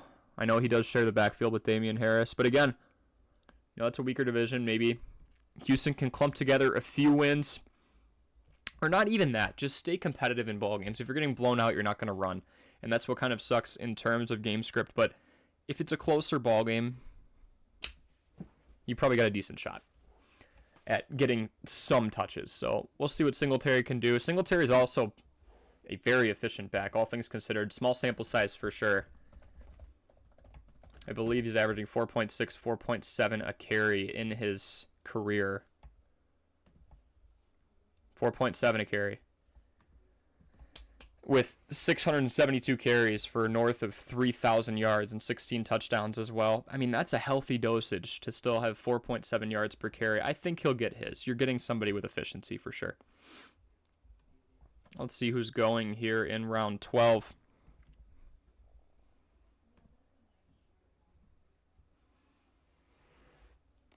Read somewhere that Michael Wilson could be the next Christian Watson. I mean, in terms of the speed, absolutely, Brian. It's really tough to judge a raw prospect from there, but I can see the comparisons. And then Joseph says, what defense should I start or should I target late in the draft? Defenses that have been falling. The Titans have always had a decent secondary. The Eagles being ranked this low should be criminal. I'm avoiding the Vikings. 8 days out of the week. The front seven of the Giants has been sneaky. I'd say those are some solid answers for you. The Jags as well. That defense showed up in the latter half of the season. It is time for me to take a defense here. I kind of laid back on it a little bit more.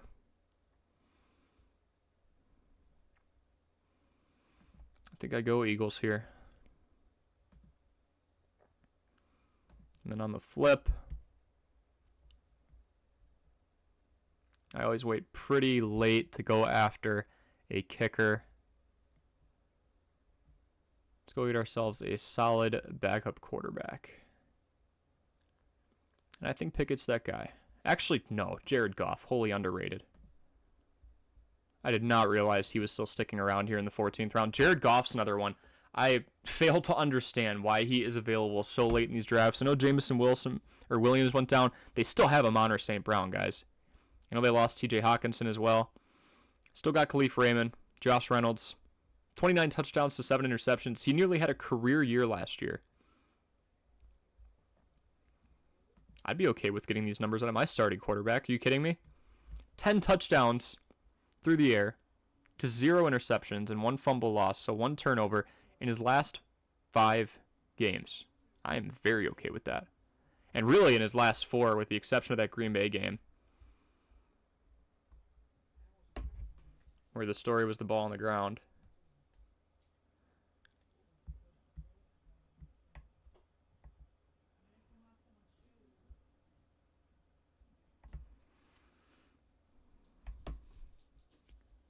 Jaylen Warren. There goes Damian Harris. I think James Cook is going to get a healthy dosage of touches this season. No, Jared Goff. I don't understand that one. Quarterback 17. He was 10 last year. It's just another disrespected name. And we saw that, right? Daniel Jones did nothing but produce and not turn the ball over. But he had some upside on the ground. Jared Goff did not, but he threw for 1,200 more yards and 14 more touchdowns. And look at the roster percentage. 59.1%. Less than Justin Herbert, who was right below him. Less than Aaron Rodgers, Lamar Jackson, Tua. These names that we're accustomed to getting. Dak Prescott. I mean, Jared Goff's your budget top 10, right?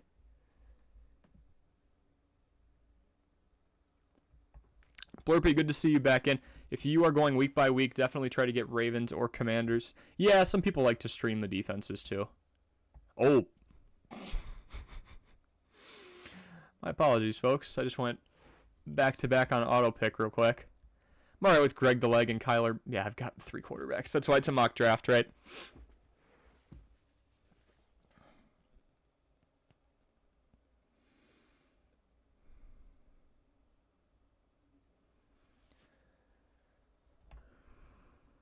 Okay. Let's go here.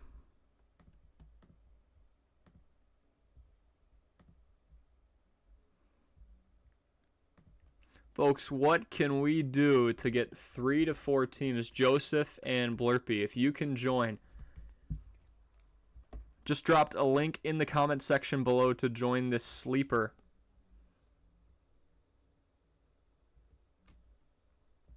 Fantasy mock draft. Not going to start it quite yet. There we go. We got a 3rd. Good stuff.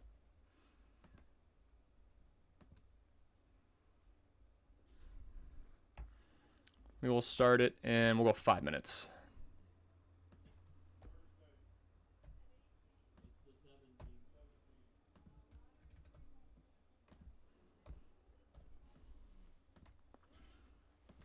Alrighty, 5 minutes. Got 3. Just dropped a link. Perfect. Thank you, Blurpy. Joseph, what can we do to get you in here? 3 of 8 spots filled for the Fantasy Mock Draft Subscriber Edition. Little interactive stuff. I'm no longer going to be doing the double hero running back strategy, so not going to be able to snuff out everything I'm doing. At least hopefully not.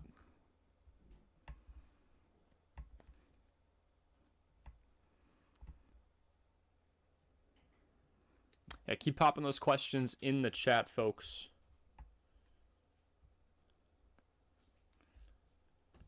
And we will go in 4 minutes.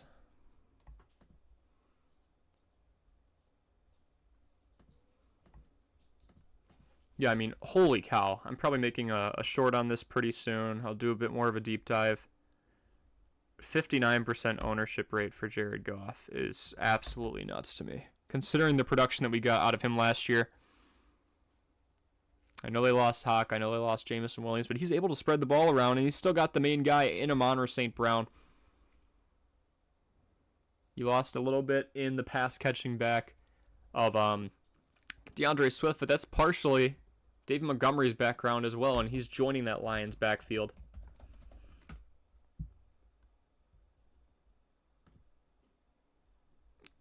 He was that bell cow back for the Bears. 34 for 316 with a touchdown. It's not phenomenal, but he's present, right?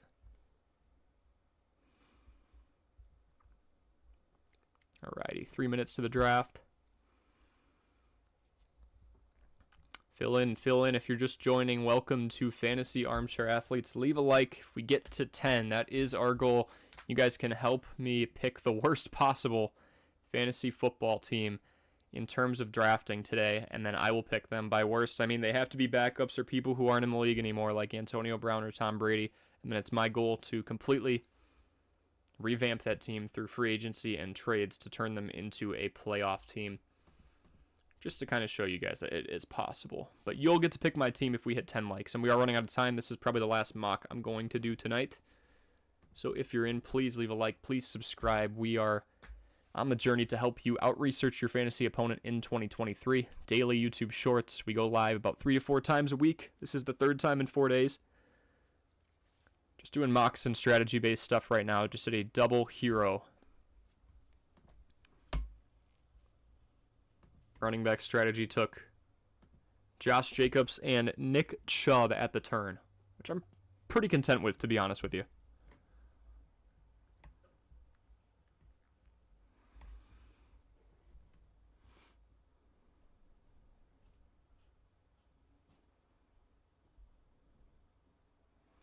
All right, we got Brian, we've got D-Mac.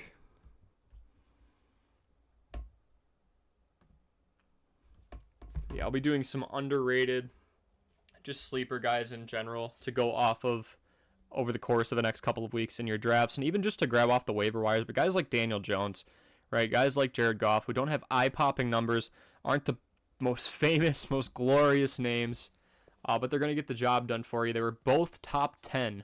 Granted, they were 9 and 10 quarterbacks last season, especially Daniel Jones, mainly in the same spot. He's got an all-purpose back in Saquon, one of the few bell cows left in the league. Why not? Why not wait around for that and get a ton of running backs, wide receivers, and get your elite tight end early on, too. Get your Dallas Goedert, get your Freiermuth, get your George Kittle, get your Travis Kelce in the first if you want to go that way. But if you can find a compatible quarterback to sit back on, and I mean right now, Jared Goff and Daniel Jones are those guys, why not? Meanwhile, Dak Prescott, time and time again, is up there. He was 18th last year.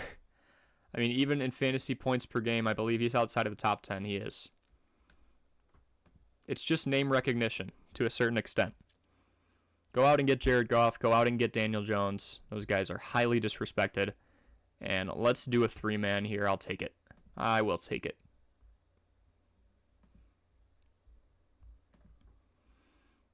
We'll start it. Brian, it starts with you. Oh, I did 2 minutes. Please don't take 2 minutes, everyone. Brian's the 1, I'm the 2, and Blurpy is the 5.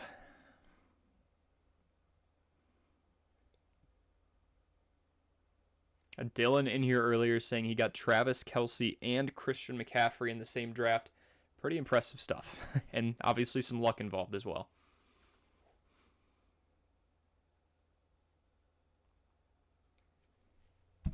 Can I change?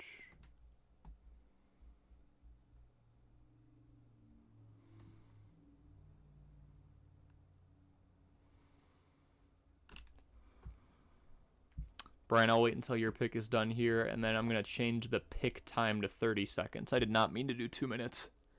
We will be here forever. Here,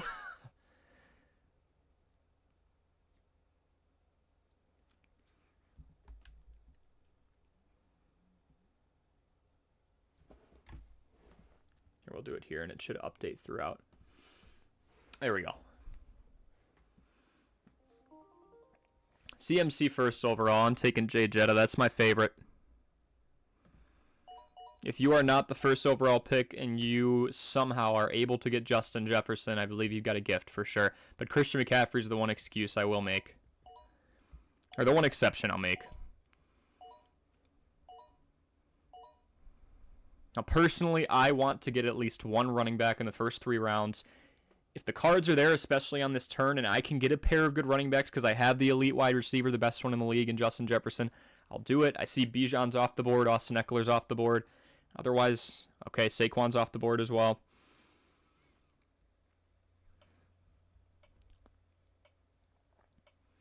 But personally, whether it's round 2 or 3, I am likely going after a key running back.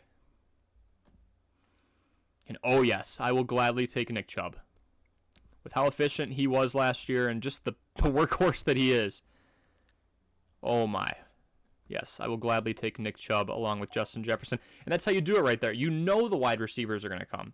So many people will gladly take Jamar Chase, Antonio Brown, Justin Jefferson, Devontae Adams, Amon-Ra St. Brown, CeeDee Lamb, or Stephon Diggs as their first. Those guys in this 8-team league and even in a 12-team league, they are going to be available throughout the second round. When we talk about guys like A.J. Brown, Amon-Ra St. Brown, CeeDee Lamb, not too much separation between them and Justin Jefferson, points per game wise at least. And then I can hang around and get Garrett Wilson. And there's a little running back sandwich right there. That's what I like to call it. It's just the one hero. But I think that Nick Chubb is going to be able to hold the fort down.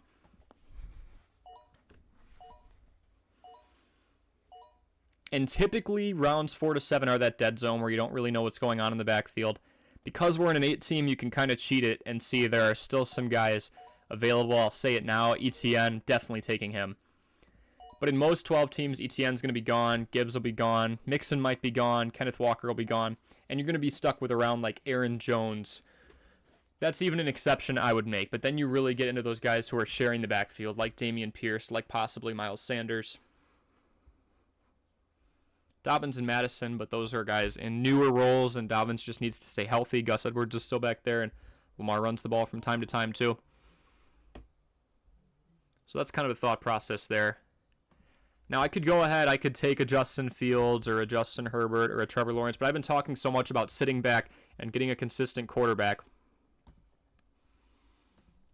that I'm going to go back to my pass catchers here. I don't love Debo. I really don't. Because Ayuk's been impressing more. But Debo is still a Swiss Army knife. Shanahan's going to find a way to get the ball in his hands, so we'll go with him. This is more so just so I can show you guys that quarterbacks are going to stay around. We've got 4 off the board right now, 5 off the board, 6 off the board. It's going Mahomes, Allen, Hurts, Burrow, Jackson, Fields.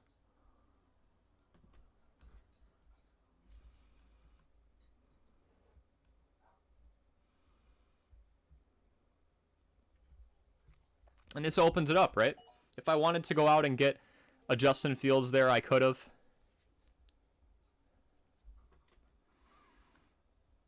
I'm going to go get my tight end in Darren Waller. I was almost able to jump for TJ Hawkinson. I can sit back now. We're through 6 rounds. Let me go get myself another pass catcher. Drake London's in a run-heavy offense. DJ Moore is as well. Don't love Terry McLaurin, especially with the back half of the rookie year that Jahan Dotson had. Judy, do I trust Mr. Russell Wilson? I think I'm going to go Christian Watson here, the surefire wide receiver 1. There's still a little bit of a chance that Cortland Sutton kind of steals from Judy for a bit. So here I am making my point, right? It is possible to sit back and still get a competent quarterback. There goes Herbert. Top 10 are almost off the board. But I'm cool with T-Law. I'm very cool with T-Law in the 8th round. If we're going to a 12-team draft, we'd be looking at about the 5th or 6th round for T-Law. I'm very cool with him being available around then. Still got Jared Goff down here. Daniel Jones as well.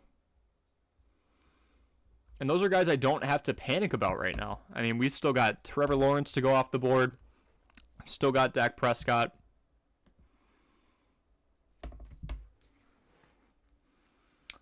Oh.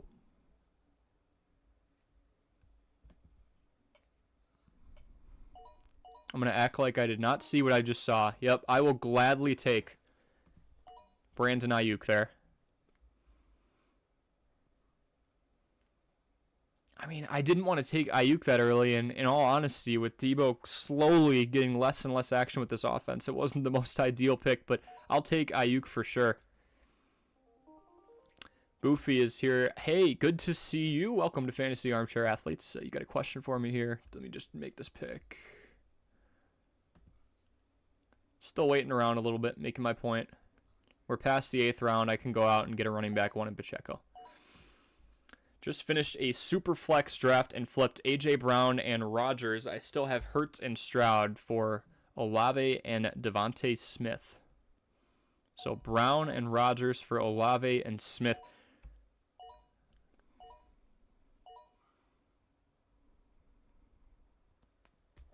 Brown a little bit over Smith. He doesn't get the volume, obviously. And Rodgers and Olave.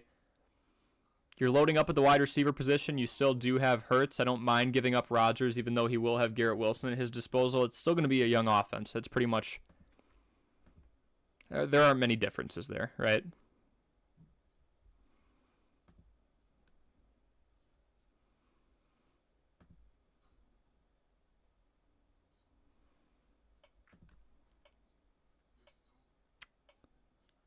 I'll take Deontay.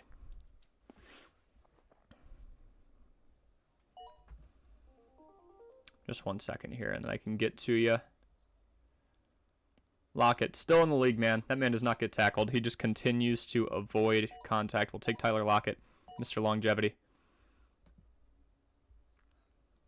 But Boofy just finished a super flex draft and flipped A.J. Brown and Rodgers. I feel like it's a pretty even deal, man. You've got Devontae Smith. He's not your big target wide receiver, but he was getting more volume than A.J. Brown. I'd argue A.J. Brown was more risky just because he was getting so many deep balls. If he drops a few of those, he's down to wide receiver 6, 7, or 8, or 9, or 10, or 11, right? As opposed to being around the top 5 for most of the year. And Devontae Smith was just even keel, staying around the top 12, which I was pretty comfortable with for a while. Had a couple of games where he wasn't used a whole lot.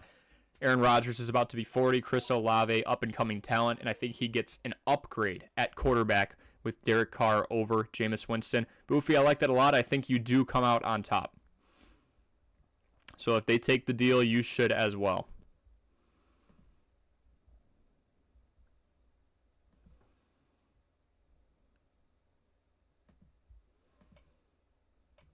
I'm going to go out and get a defense here. Nobody has taken San Fran yet. San Fran, Philadelphia, and Dallas, and they're right up there together. Some of the best defenses you could get. Dallas just knows how to score. Trayvon Diggs and Micah Parsons alone will get you a lot. And here I am in the 13th round with no quarterback, and I'm not panicking. I could have waited longer, but I want to make sure no one goes up and grabs him. Daniel Jones. Rushing upside, he didn't lose as many tools as Jared Goff did. Obviously, Goff lost Hawk. He's losing Jameson Williams for half the season. He lost DeAndre Swift, a pass-catching back. We don't know how productive Montgomery and Gibbs will be, but I would assume there's still going to be a pass-catching element under Dan Campbell. This is fine with me.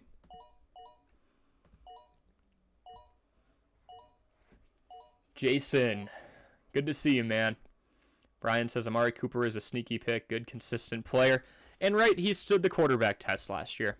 Had a phenomenal year, went through a couple different guys. It ended up being Watson at the end. Completely fine with that.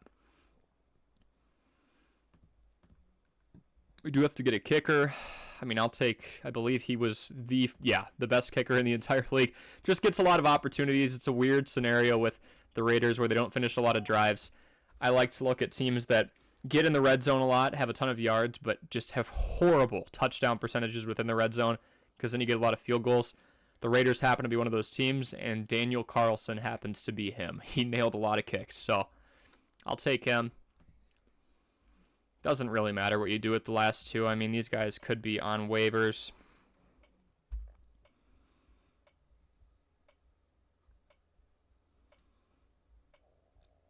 I'm feeling good, though.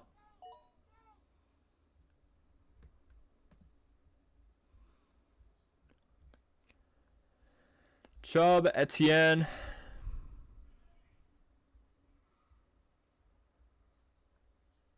And then just a ton of phenomenal pass catchers. Pacheco's in there. And we still have a running back one for the most run-heavy team in the league last year on the board, and that's Khalil Herbert. So, really comfortable with where we're at the moment. And you know what? I'll take Khalil Herbert for depth, to be honest. Don't trust this guy a whole lot. He just got drafted, newer as well. Let's take someone who averaged almost 6 yards per carry last season in Khalil Herbert. They got Deontay Foreman for a bargain. 1-year deal, $3 million. He'll get his touches. Fields will call his own number as well. But I'm okay with this. Blurpy says, let me know what you think about my team. Let's take a look at it, man.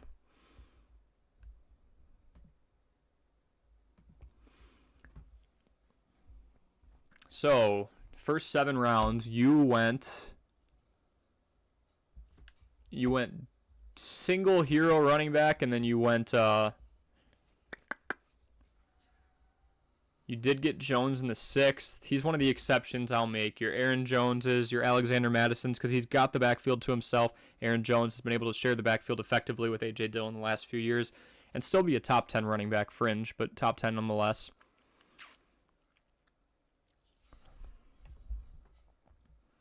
Bijan was the first rounder. One of the most highly touted prospects since Saquon Barkley. So excited for him. Yeah, so you went double with Bijan and Josh Jacobs, and you were still able to spin Aaron Jones as well, which is phenomenal. In terms of your weapons, you've got Mr. Reliable, especially with the absence of weapons, right? With TJ Hawkinson leaving, with Jameson Williams being out, with DeAndre Swift, a phenomenal pass catcher when healthy, leaving. This is going to be the key, and it's somebody who just had so much volume last year. Amon-Ra St. Brown, 146 targets. If you could see the scores go up, it could be phenomenal in that regard, but wide receiver 7. For you to go out and get 2 running backs in your first 3 rounds, D-Mac, that's awesome. You went out and got Jalen Hurts. It freed you up, and you really didn't panic to go out and get those weapons. You were still able to sit back and get Calvin Ridley in the 5th. Aaron Jones was there. DJ Moore. Would have liked to see, having those 3 running backs is phenomenal. Trying to see who was on the board. Amari Cooper would have been sneaky over DJ Moore. You just have a more run-heavy team, no pun intended, in Chicago. You could have taken in Amari Cooper. You could have taken, I wouldn't even say Keenan Allen, right? I'm even taking a Brandon Ayuk over DJ Moore right now. I really am. Just because, yes, there's more stars in that San Francisco team. Yes, they do run the ball here and there. But Brandon Ayuk is on the up and up. DJ Moore is in a new environment. Can we really guarantee he's going to have those same numbers in a run-heavy environment? We've seen Brandon Ayuk excel in San Francisco and get better and better throughout his first 3 years. Had a career year last year. We don't know what's going to happen with DJ Moore. We saw the screen pass in preseason. So I'd go with Ayuk, but we're going off hypotheticals here. We haven't seen what Moore can do in a Chicago Bears uni. It's just an even more run-heavy scheme in Chicago as opposed to San Fran. But Ayuk made it work, so maybe he's living proof that Moore can as well. Kamara, I like you sitting back and waiting because he's out for a couple of weeks, so we don't want to go jump for him in the first 5 rounds. Goddard's perfect. Pickens should be on the up and up. I think 1,000-yard season if Pickens. If Kenny Pickett's allowed to throw the ball a little bit more in year 2, his first full year where the offense is his, that's fine. Trevor Lawrence way down at the 11th round. I mean, that's projecting towards 7th round in 12 team, and I love Trevor Lawrence. I believe, and I've said this multiple times, he's got the deepest receiving core in the league right now. Calvin Ridley, Christian Kirk, Zay Jones, Evan Ingram, and Etienne is a pass-catching back, and a great one at that. Cooks, the best kicker in the league, and Justin Tucker. Then you got the Ravens in the second rounder, who should get some reps. A highly drafted running back should get the ball here and there.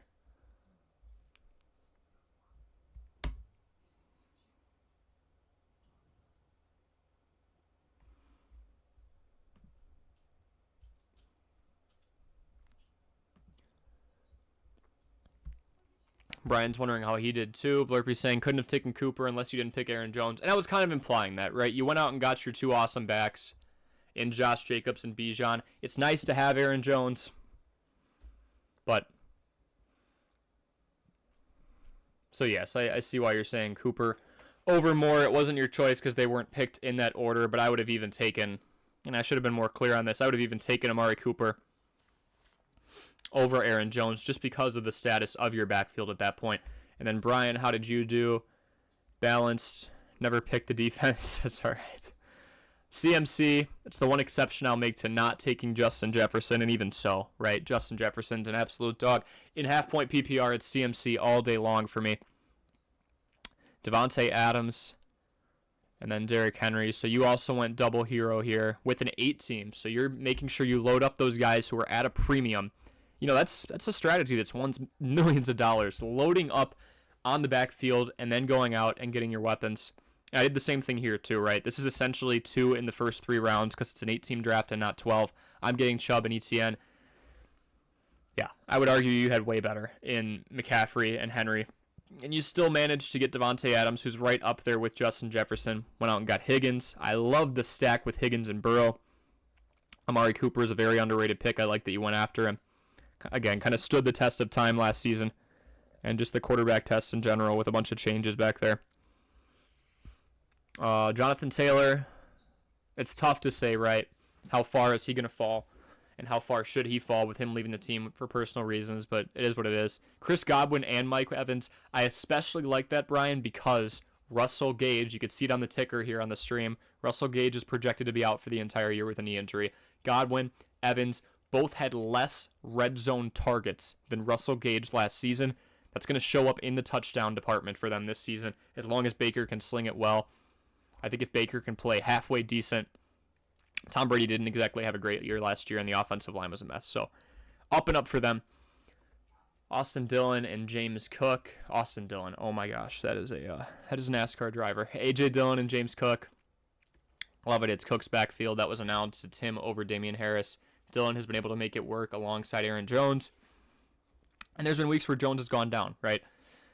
Deshaun Watson down there, that is fine. JSN, I've been getting him in a few drafts. I think Tyler Lockett is only going to get older, and as much as he's been avoiding contact, you're going to see somebody like JSN maybe take over as the wide receiver 2 right below DK Metcalf. Huge target, thrived at Ohio State, love that.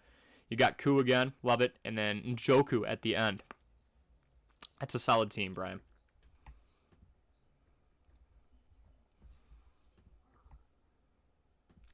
Folks, I think I am going to call it. Thank you so much for a wonderful night.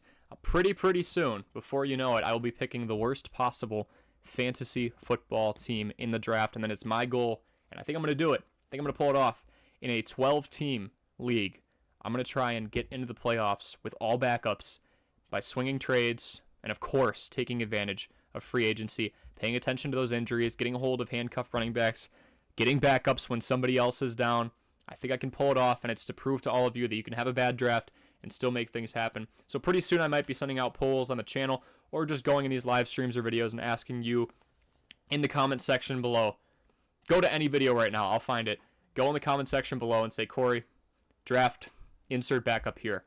The rules are the players that I draft for this horrible draft that I think a lot of people in the chat for that draft lobby are going to say, what on earth are you doing, right? The rules for this horrible draft is they have to be backups or they can't be in the league. So think Antonio Brown, Trace McSorley, right? Get creative with it, especially with wide receivers and running backs. Go for someone in third or fourth. I don't want a head start. I want to have to be able to build this team from the ground up, rely on injuries, rely on my research, rely on trades, rely on the fantasy knowledge to try and build up to a playoff team in a standard PPR 12-team league. So just go in any video, go in this live stream, go somewhere, and drop random nobodies for me to draft, and we'll have some fun with it. But thank you for joining as always. Drop any questions I was unable to answer in the comment section below. Like and subscribe to Outresearch your fantasy opponent per usual. Stay tuned for more live streams and videos in the coming days, and get ready for 2023 to 2024 fantasy football here on Armchair Athletes. Have a wonderful night, everybody. I'm Corey Sparks. Peace out.